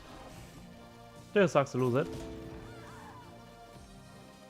What's the low count? 61 to 80, so he just solidifying his equally here against Russia. But that's not a Coven out, needs to be very careful against those Corvin, since Corvin do have more range against the field cannon, 2 more. Might doesn't sound like much, but it is a difference like night and day against those slow moving units. However, you can kite in the sense that those field cannons are much faster. And if you micro it right, you can actually dodge Corvin shots if your artillery is fast enough, like the field cannons. And need a max pop. What is Russia? Russia's also actually max pop. He has 50 more population to work with, and then he's max out himself, which is then the go time to push himself. But there is that very dangerous stronghold. What does that give to him? What does that give him? I forgot. Bukaras. I sure what this gave him. One more attack? Ah, it was in range. Russia got on siege, yeah. And there's another stronghold coming up.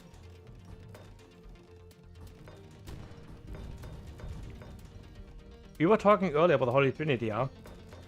There is a Holy Buildinity.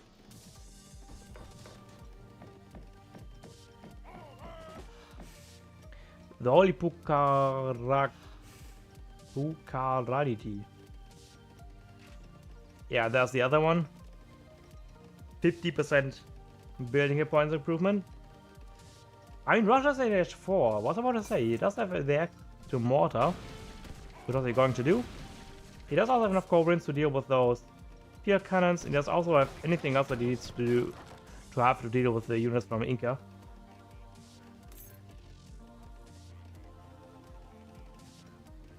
Alright, so howitzers and Diogurane coming up. The guard upgrade for the cav archers.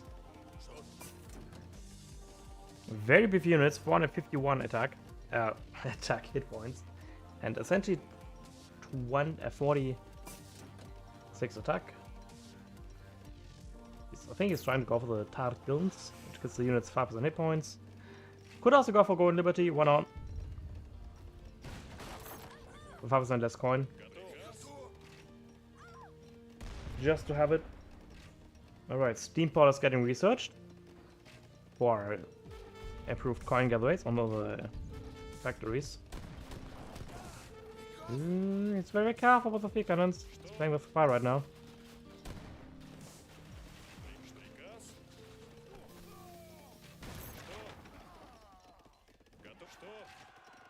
Oh, nice big button of the Chimus. Means they're going to move 10% faster. While also being unable to be snared. But there's also a nice pull check from Russia here. Okay, what's Inca back up? Inca doesn't really have any ways to improve their military very much, but besides the Kalmatica support and the melee infantry combat. And yeah, look at this. Those guard strats are just insanely cost effective in whatever they fight against. Bowlers and bows are on paper very good units, but they are still uncarded.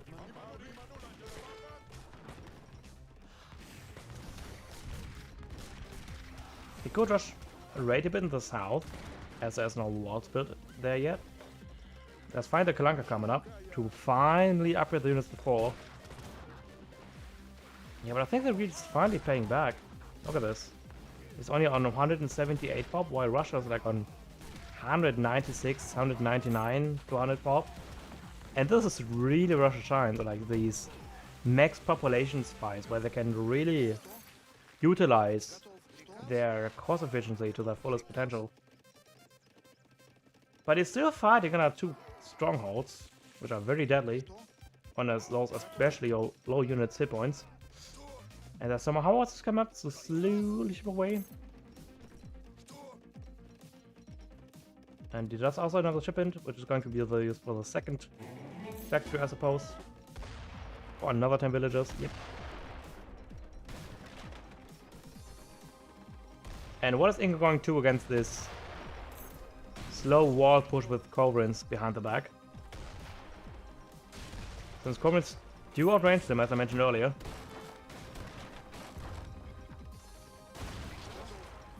If he does have now a, like, let's say 2 horse artillery, this composition then like as best as it can be.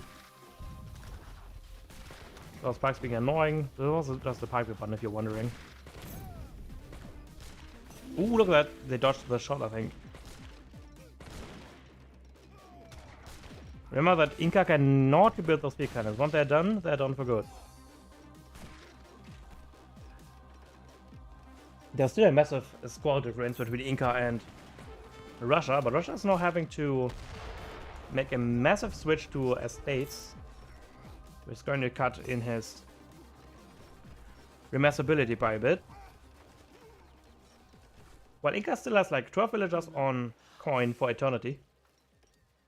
It's not saying the Cha-cha-booyah support. Cha-cha-booyah, cha-cha-booyah. Sounds like a dance. Okay, from a previous massive coin access to a massive food access. Didn't wait for a singular estate so far. It does have still 4,000 coin to work with, since this entire thing is like walled up properly. While Russia has now to slowly but surely transition towards coin. Not now, but in the near future, since it can always use the wood for a lot of strelets. And I'm really unsure who wins that in the long run. I mean, Inca does have a lot of natives, which gives them a lot of more population to work with, and also use the wood for those Saxon cuirassiers. Especially if the warship's around. Because there's currently for driving coming up, we did wait for the Caracal for 2 more range and 10% more attack, and also for the extra range on our, not range, but line of sight on our artillery. Costs coming up. Slowly upgrading our estates. I would have liked to get an estate ourselves, I think, since the estate upgrades also affect our villagers on natural resources. The food ones for food and the common for coin, obviously. Can I showcase this right now? No, I can't.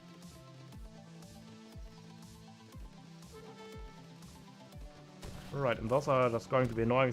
Slowly siege down the buildings from afar. Yeah, Chazika is doubling down on the fortifications. Bastion's getting research on both sides now.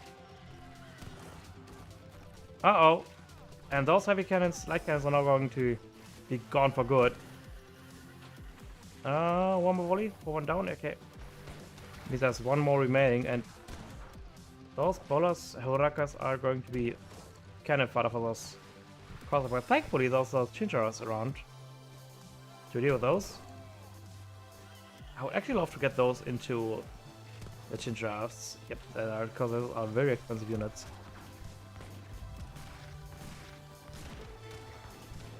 Eka still has like a lot of resources, but they can't spend it. Look at those strelets, they're just going to town on those. Jungle Bowman. Eka needs like a lot from unit production. He needs like 4 more warheads on the front. He needs also use his wood and resources for some more natives, since they do not cost population. He's being very successful annoying though against Russia on this northern side. Yopkan Writer available for us. Yeah, he doesn't quite get those. The stuns are down.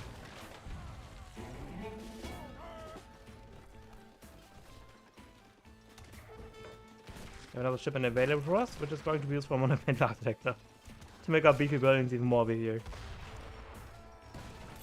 30% hit points. Crazy. A triple wedge of Furankas coming up. Furankas fighting against Strelets, which is not a great fight for them.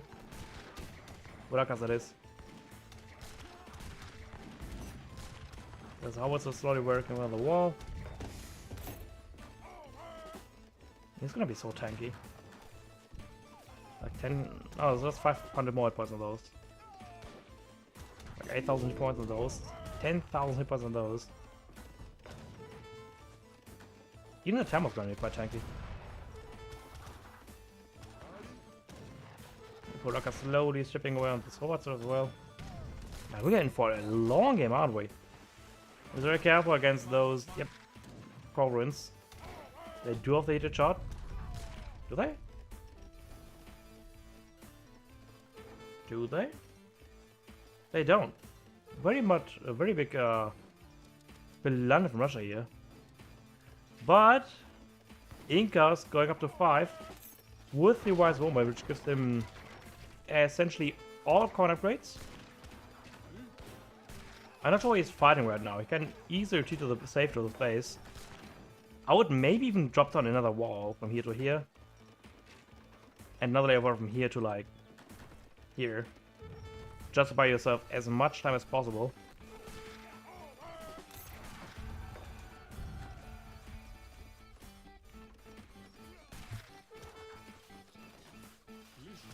Oh, nice Geno Pop, look at that. Going with all those Cobrins, a very nice connection there. A lot of Chincha rafts. That's a lot of Chincha rafts. 9 in total. Okay, right now he does not have the Imperial bonus in terms of military strength. Oh wait, what did he go for it, actually? Ah, no, he went for up to the Priestess. Okay, never mind, he went up to the Priestess now. Alright, and there comes the heavy cannons. Another struggle coming up. The Chinos try to connect to those, but they will not be able to. But the system Huraka's in the mix, right? Yep, there they are. Slowly chipping away on the last heavy cannon. We would have enough resource for one upgrade. There's the terrorist farmer coming in for 25% food and corn upgrade. 20%. Okay. If I would have to choose one unit to upgrade, it would probably be the Jungle Bowman, since it does give you one additional range, right?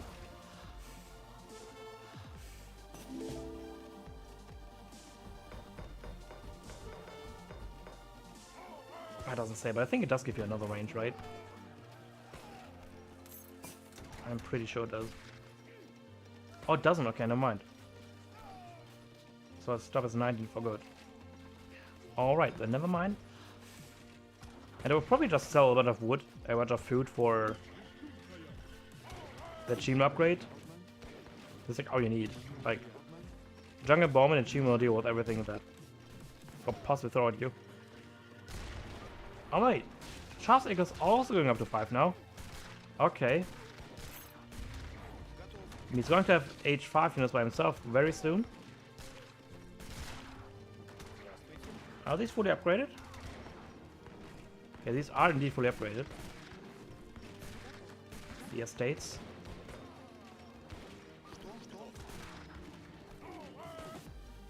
Go for some howitzers. And I don't think you should go for a much more artillery heavy kind of play.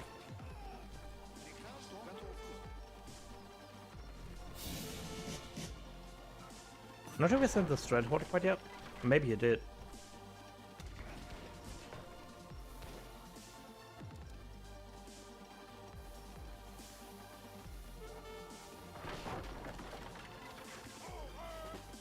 Legendary Chinos.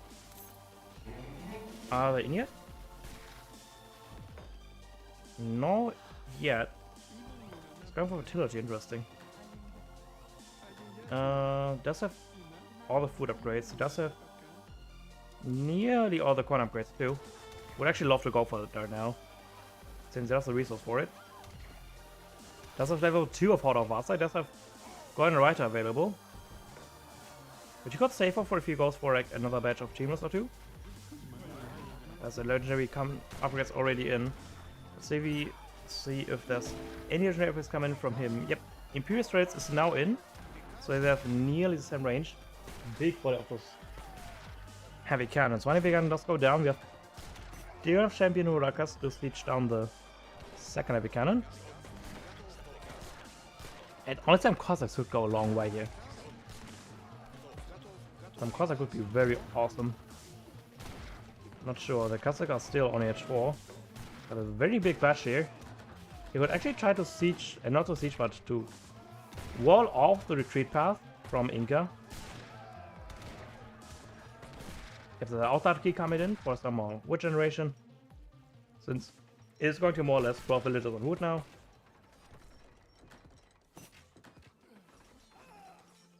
Very interesting, he didn't go for like natives at all. Because those winged Tassars are very strong units. Especially if you go for this one. Conquers.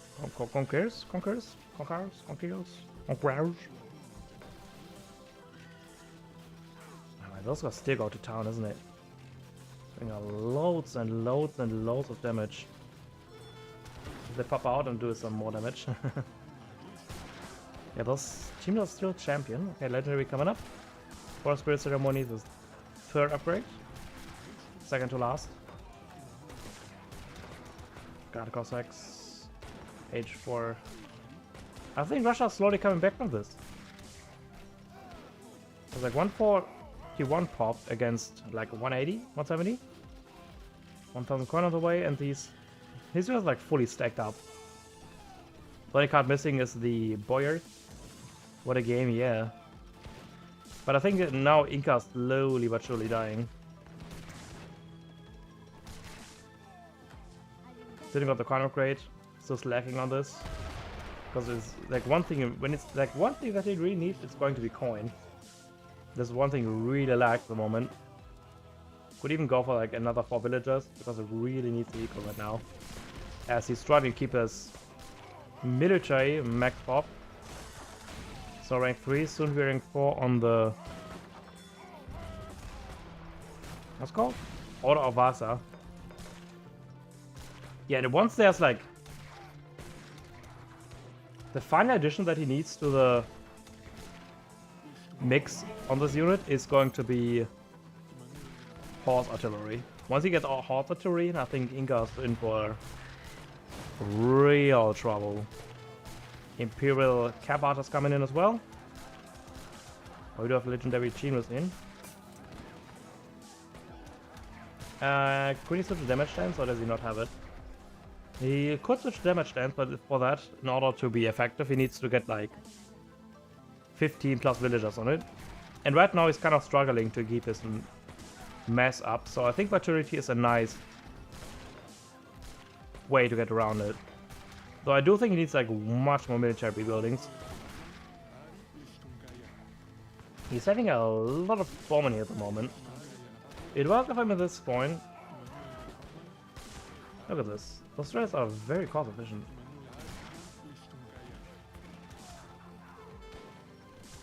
Okay, 164 against 182. At this point, it's just a matter of who keeps the most army, the most pop alive.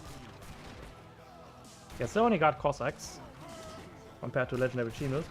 He does not have American allies. He neither has melee infantry combat coming in. The melee infantry combat would be very nice here to boost the attack and defensive stats from those. I mean, attack at the points, what I'm talking about. From those Chinos up. And even some pikes too. Yep, those. How is not going to siege down this last bit of this stronghold. Inca wins this because Skirlish of Russia. I'm not so sure about that. Like, Russia slowly crept his way back into the match. Like, once Russia realizes that he needs some artillery into the mix, he's definitely going to win that. Interesting sense strategies over the Boyars. Because they got everything that he needs. I kind of one thing I would like is to siege down this wall here. These walls should still be in range from this. Right? Oh no, it isn't. Okay, never mind. It's not in range of the Shinja raft.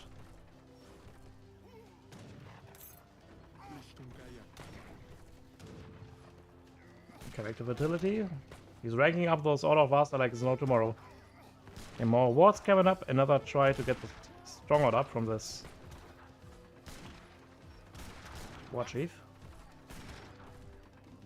Making slowly his way up there. One thing I would actually love is he would get a few villagers out of wood into the community plaza. Because it does have a lot of food access. Now it's also taking a lot of coin too. Some more Bolas warriors. Could go for a deforestation, yep that is. Even Inti Festival to extend both the main infantry combat and American allies. To finalize his final form of the Chimnus. Or maybe even better that he goes for the what's called Carib allies. To boost the stats of his bowmen and bowlers.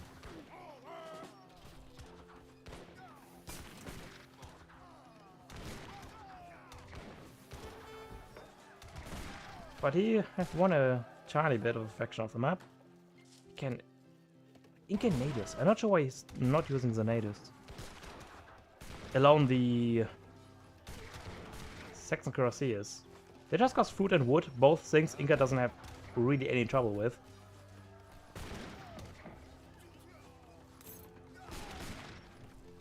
And it's a very strong cap anyway. Heck, even those winged hussars. You could go for the Imperial Native Warriors, as long as enough wood piled up. I mean, you could just buy wood, right? It's not very expensive, just 127. You could just buy a bit of wood and go for the Imperial Natives, and once that's in, then you can really start to pump out all the units. All the Guard-Winged Hussars, everything. Instead of wasting resources trying to build those strongholds. Because like one thing you really need is a tanky, strong unit. And Chimnus don't really suit that purpose. Again, Russia's very creepy close. Score-wise. There's the horse art. Very big volleys. Look at those. That's what I'm talking about. That's how I kill Inca. Not with pesky strelets, not with cav archers, it's with guns. Big guns.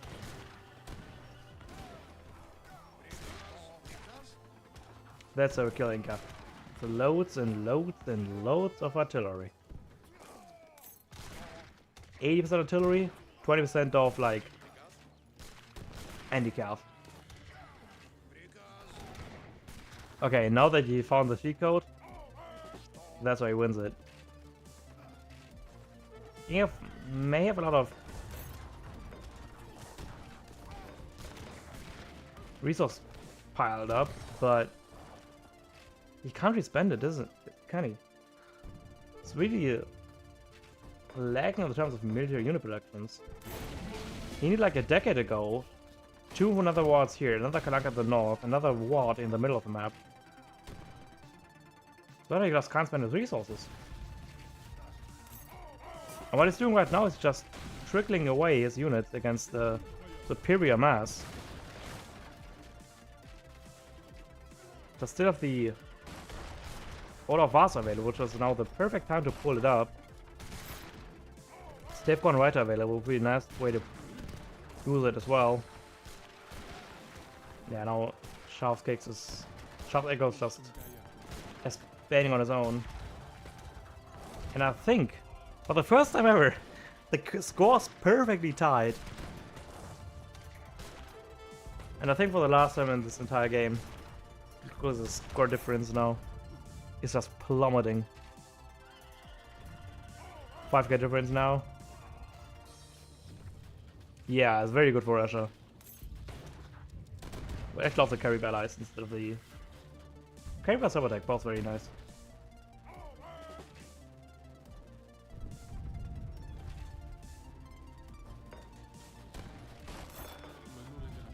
Yeah, I think he got cooked now. Don't think he has as much he can do here.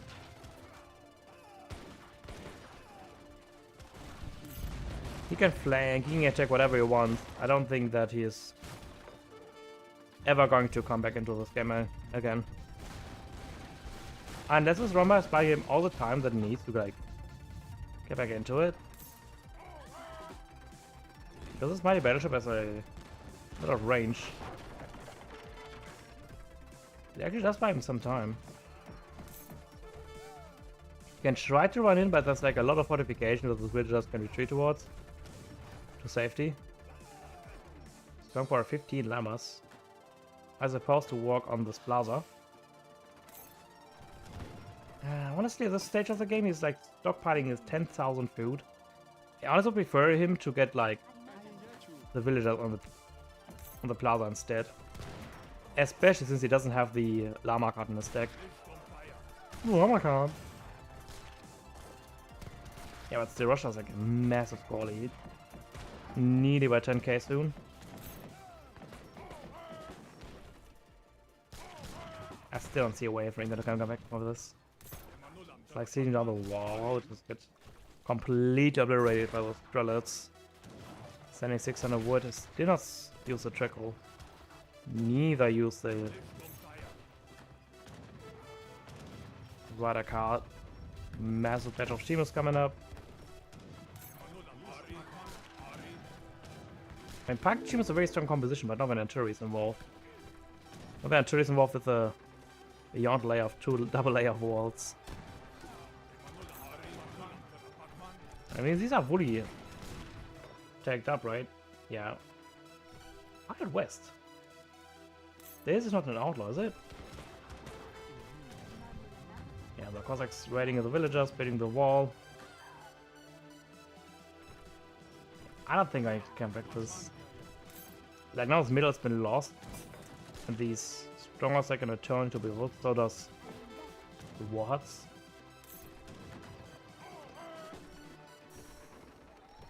I mean, Russia's base has still one weakness, and that is this one layer of wall.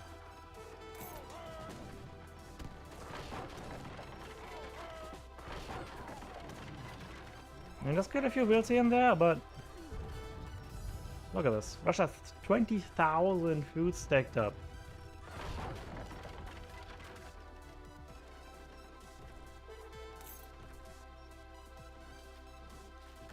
Oh, and he never used the all of Vasa, did he? That's such a bummer.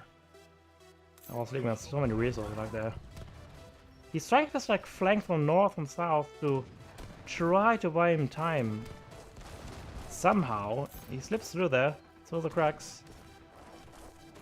Probably maybe siege down, like get a few lucky swings on the factories, on villagers, on anything.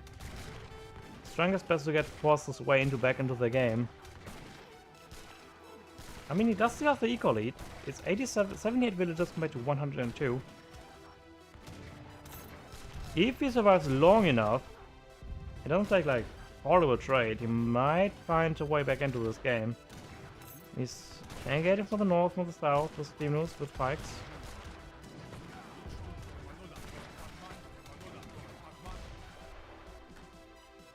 Okay, those Chinchas are like maxed, obviously that's one upgrade. Okay, he does have a lot of resources piled up by himself. Denied his blockhouse. I would love actually some more blockhouses here, wards. You still have not having any military production in the middle of the base, middle of the map. All the production is still in the base. Like he needs to have like at least 2 or 3 wards here in the front, 2 Kalankas here in the south here, to really double down on his like flank maneuvering. But that is now he's just having his military more walking than actually fighting, which is starting to really bite him back. Yep, 40 focus coming now in. The last upgrade, giving him a big hit point boost, 1000. Very strong bombard attack as well. Yeah, starting to fight with his water units as best as he can, but those Cauldrons going to make short work of those Chincha rafts.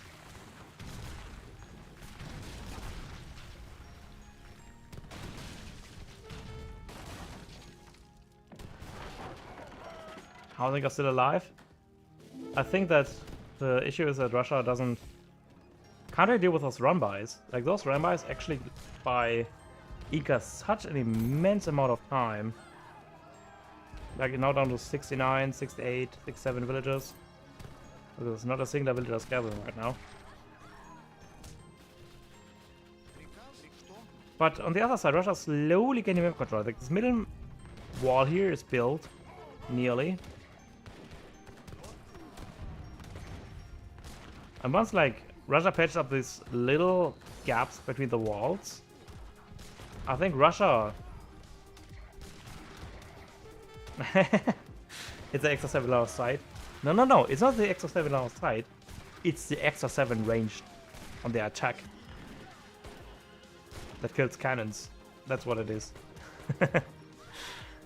Must be certainly OP. But the Incas, again, like...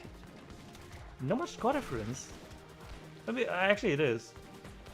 It's like always between 5 and 10k. He's skilled in Boyaser. What?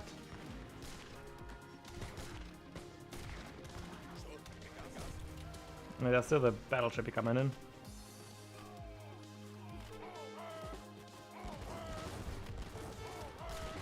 Sadly, it doesn't have any way to boost those battleships up. Not a single technology improves the battleship.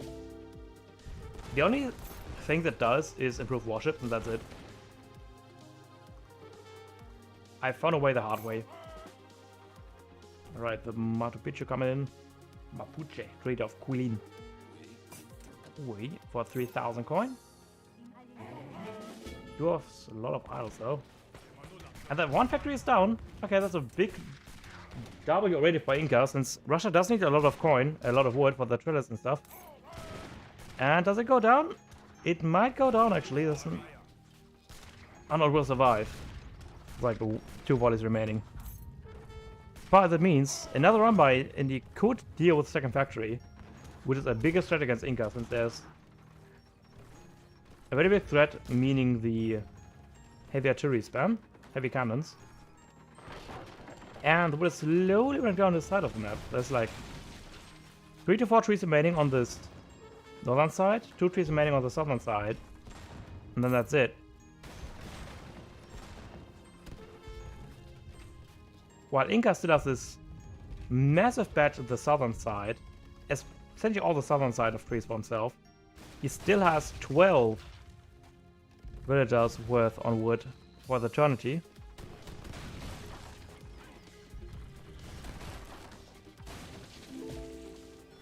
And also still has the infinite amount of 600 wood in his arsenal as well. But again, when it comes down to one-on-one fights, that's why Inca really starts to struggle. There's a lot of Imperial Strelets in, there's a lot of cannons in, and decent amount of cap archers to deal with the handicap. Okay, to repair the factories. Very good. But there's another run by inbound. And that's how you're playing a late game, just be as annoying as you can be. Since the moment you start to fight on one equal grounds, that's why you lose. That's why he survived that long. He's like trying to wall in the enemy. It's kind of funny. And Russia's now down to 45 villagers. He can now start to get ahead again. Well, we have been on the entire time on 105 villagers. 25 llamas and 15 llamas on the plaza. Or was it 20? Okay, 20 llamas.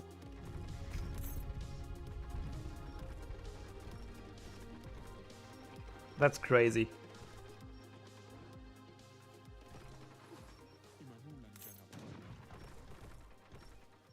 Yeah, Russia can't really push out, can he? Because these pike would have an insane amount of siege. 92 siege attack.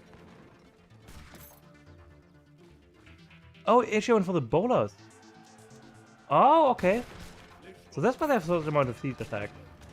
He went for the technology that gave them... Thanks for the stream, DC, but this game is way too long. Yeah, I'm gonna call it after this game too. Whenever it ends.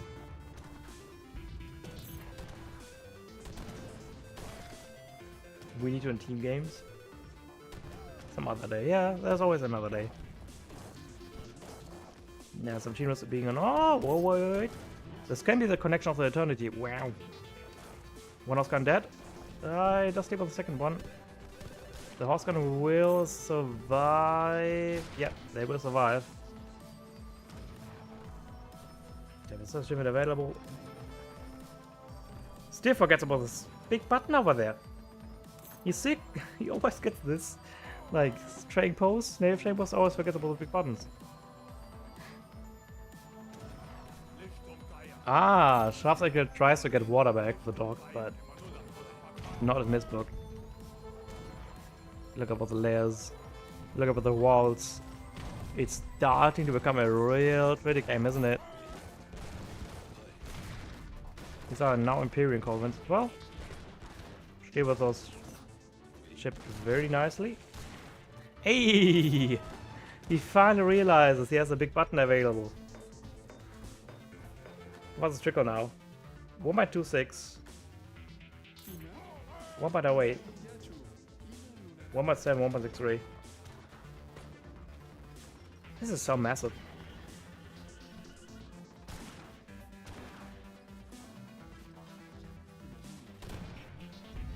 Okay, Nika trying to breach him like all sides. Good night, Casto, sir. And thank you for joining my Discord. La Blackcat. Yeah.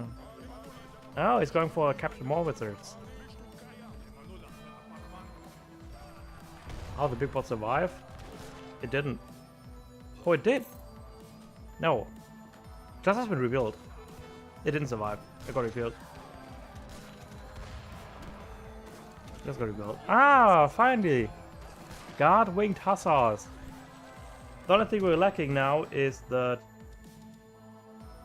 legendary native warrior. That's what we need. Honestly, we don't need Cav at all. We just need like full bow pike with those Cav added. The Saxon Cuirassiers and the Winged Hussars. That's what we need. Then we win the game. Okay, we need Hurakas too. Like Hurakas Bowl. Huraka Bola maybe. Huraka Bola and a lot of cavalry. That's why we win the game. I mean, we do have the Score Lead again. And uncarded, untagged caravels going to fight against the fully carded, fully tagged Tincheras and everything.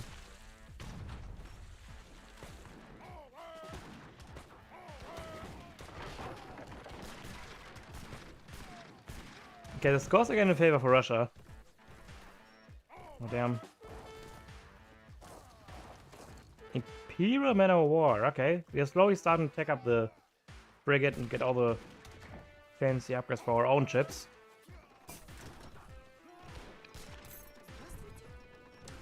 But keep in mind we don't have any way to generate wood now. Like, only way to generate wood is like this strength post and this last bit of remaining factory we have. So wood is going to be very expensive soon. Because we're slowly sinking down the walls. Honestly, what do you think about Maceman run by? That would do like amazing well, doesn't it? Oh, they need to attack them up first, so maybe not. I mean, it does have all the wood and corn available to take them up to H5, right? Not that expensive. Hey, you did it with 4 coin villagers. Let's go. Way so expensive? Yeah, kinda. All the memes. One thing Lohi would have with the 10% speed improvement on all his units would kind of go for a long way. Like 5/5 spikes, 5/5 speed spikes sound more deadly than just 5 speed spikes. Heck, and literally every single reinforcement of this would also arrive 10% faster. Since he refuses to make any FB here.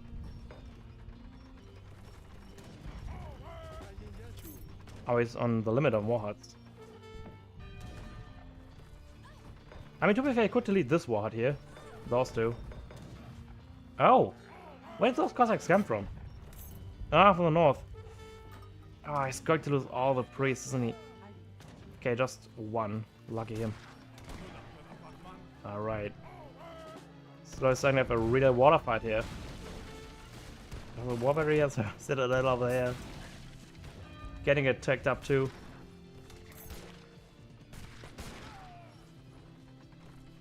Looks like I'm in advance. Yeah, they are still playing, man. I mean, it's surely going to end some way, right? We're just like making slowly progress. Now starting to push out water. So look at the stacks. Like the stacks slowly coming together.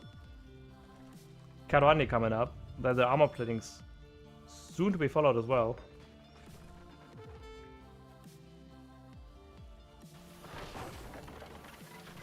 Getting us ahead by far? I don't know. The game is just one cannon volley away from getting good value out. Ah, look at this. They finally built some Kalankas on the front.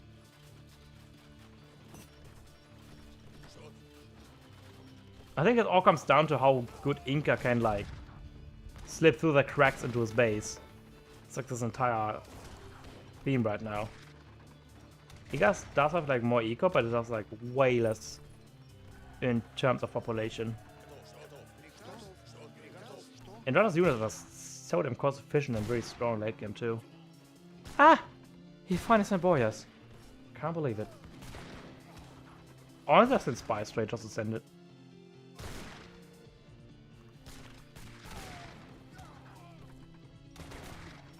Ah, some wards in the south too. Nice, nice, nice, nice, nice.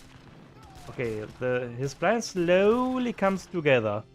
And he again has a score lead of 7k. Very nice. We have a theory upgrade on this Oprichniki. Okay. So we're going to try to do a run by ourselves then, huh?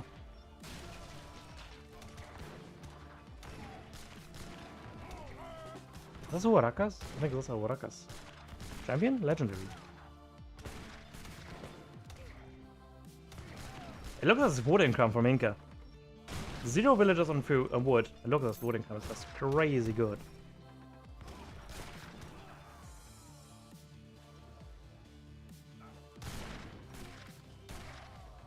The only problem Inca has right now is to keep his military count at 200. It's like one thing he has massive problems with. He needs like much more military reductions, or at least use it. Get together rate 0.96. Okay, now he's on villagers on wood now. It's same food gathering, same as food, 1-to-1. They reverted the change a bit ago. Yeah, it's very strong. That's what I meant about like Gingerbread not being good until you enchant autarky. They become like a factory. A little better than that even. Much better than that even. 1.5 factories, more or less. Which can't get destroyed. It is a kangaroo store, but they can rebuild too. Oh yeah, he's prepping. He's going for like a rumba in the south. Which might be the thing he needs. Needs to focus on the archery a bit better with the Surakas. But the siege is on. Cabbage more or less sieging in the town center. Now making a slow push to the northern side. And the parkman immediately going up to the factory so the siege is down. Since I see, Russia really has a wood problem. You can have all the food in the world, but once you have out of wood, you are in for a rough time. And this factory is indeed going down. No more wood for you, sir. And I think this is going to be now a Russia with a very slow death animation.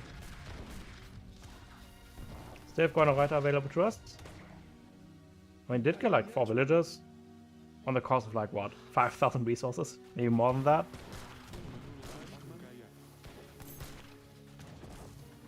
Yeah, this is a big go. Look at that. Iga's resource distribution is much healthier than this from Russia. It's like 50,000 food nearly. Down half the eco. Not struggling to keep him out of the base. And Inca also has access to 2 advanced trading posts. Not advanced trading posts, but upgrade ones with Stagecoach. Means even more wood income.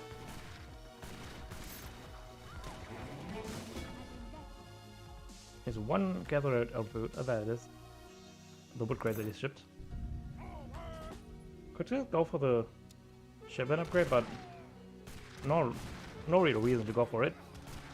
Here, Cossacks. Yeah, no, Inca can just do again what Inca can do the best. Just run through all the cracks and kill a Will here and there to have himself more time. Just finally! Oh my god! We are going to the natives this game. I didn't thought I would see it. Wow. I mean, I guess it didn't got. Of course, what would he? Like, if Ika would have gone for natives a long time ago, he would have won this game. By a long shot.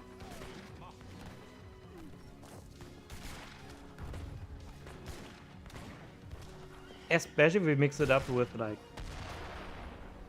Not mix it up, but combine the natives with the Goldener Reiter. For 15% improved armor across the board. Okay, Nika's trying to like slip through the cracks, trying to see if they can find anything in terms of villagers. Already down to 43. I guess Russia could try the same thing, but in honesty, I don't think there's like anything Russia can raid here. Like the only raidable stuff is like in the north, where can easily retreat to the town centers. And Russia needs all the military at the moment at its disposal to deal with the Incan army in the south. Mochino's in.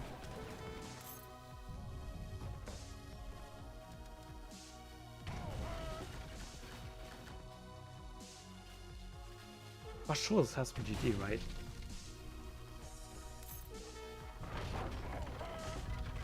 He doesn't care about eco at the moment. Good point, actually.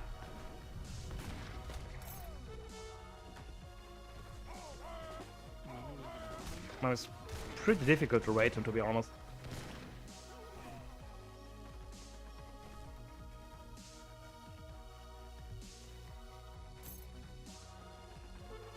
You see jumps through like 3 layers of walls. 2 is he's lucky. I think he has other trouble to work with at the moment.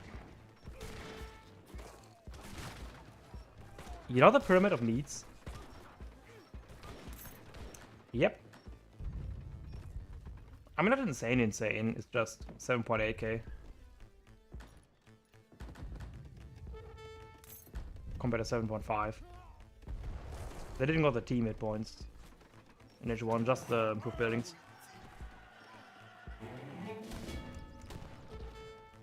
So he hasn't. Not the most insane amount of hit points you can get, but I can survive another swing or two. Yeah, and Russia's now plummeting. And with 30 builds now, still has like nothing to work with. Look at that. Still refusing to resign. Even the trade one already has been started now, since there's like everything covered between layers and layers and layers of walls. And I think this game comes finally to a close. If not with the trade monopoly, then with the building being sieged down. I think he just AFK at this one, isn't he?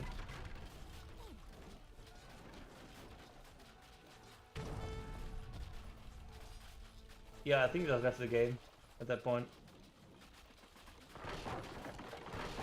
Yeah, probably. Would make reason why he's still resigning. I mean, didn't he? I mean, he played quite sportsmanlike. He didn't like, wasn't like toxic at all, so far.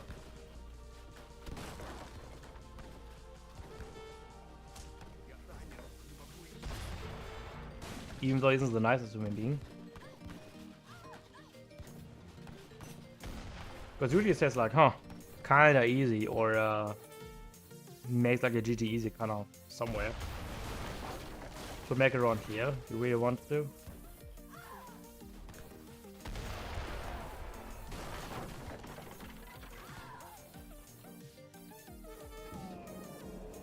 How?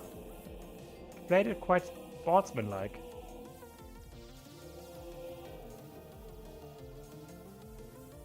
Playing Ink or any Sith like this is quite toxic and special. I don't think playing like Inca like that is toxic at all. Like walls, everything is like part of the game.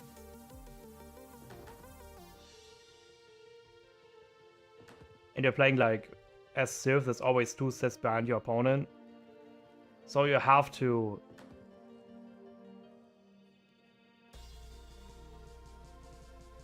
play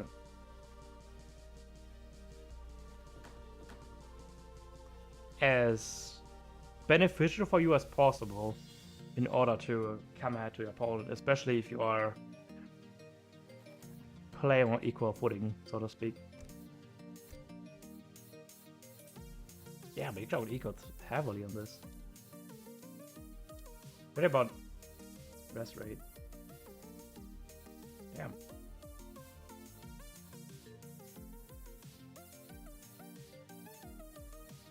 Why is it all game long? Guess I was mistaken. Not that much though. Okay, maybe you did. 8k rush, runabout. Military fault. Like, what's Inka's problem here? Because I was having problems with the military pop. Yeah, I guess Ink and water is really kind of shit. I was curious, did they answer to my comment at all? Oh, they didn't. Otherwise I would have gotten it in. Can you see your comments? I have to look up the video again. Some rows.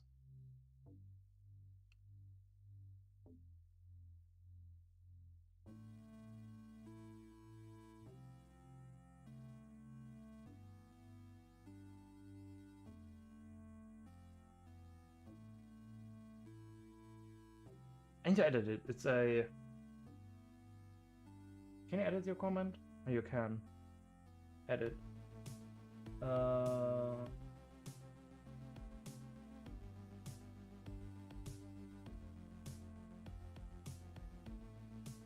By 4, not 8. I must have changed it at some point.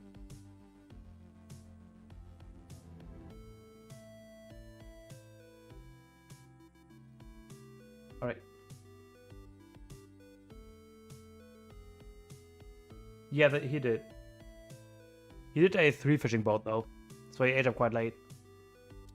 Not a 2-1, as usual.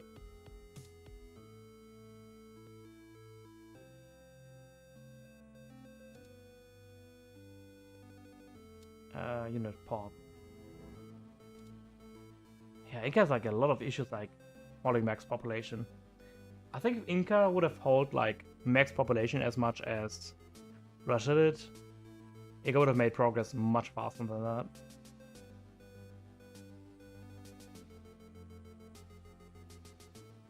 Yeah, pretty bonkers. I think that's what I'm going to call it too.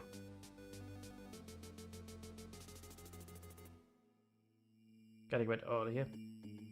Probably going to eat something and then it's a sack. So thank you all for this amazing stream and a half. What does that mean? Slap lekker.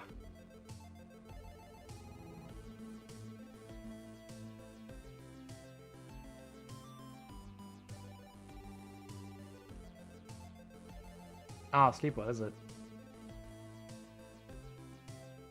Sleepless. I thought lecker as like tasteful or tasty. Sleep tasty, what? Because the way you pronounce it is like lecker in Germany, which means you know, tastes good. It's like, wait, what? I was a bit confused by that.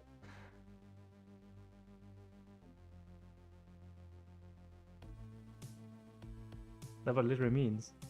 What? Have a tasteful sleep. Okay, that's interesting.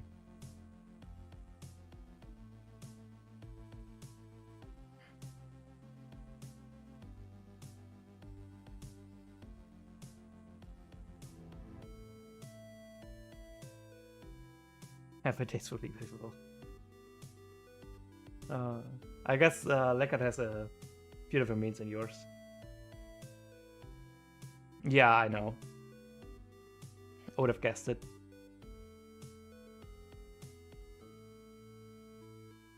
Anyways, sleep lekker. Whatever, however you pronounce it, I have no idea. Slap lekker. I have no idea.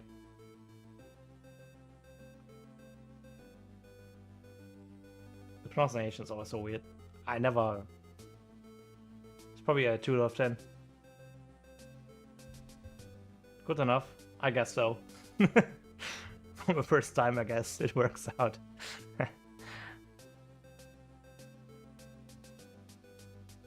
Probably than your German? I don't know.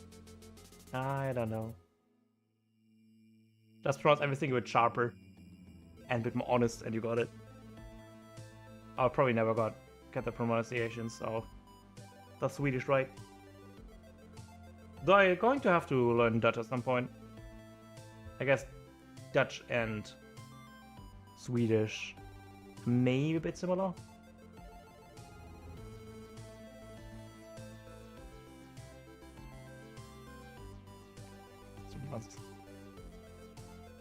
Angry key in German helps. Anyways, I'm gonna go to bed and see you later.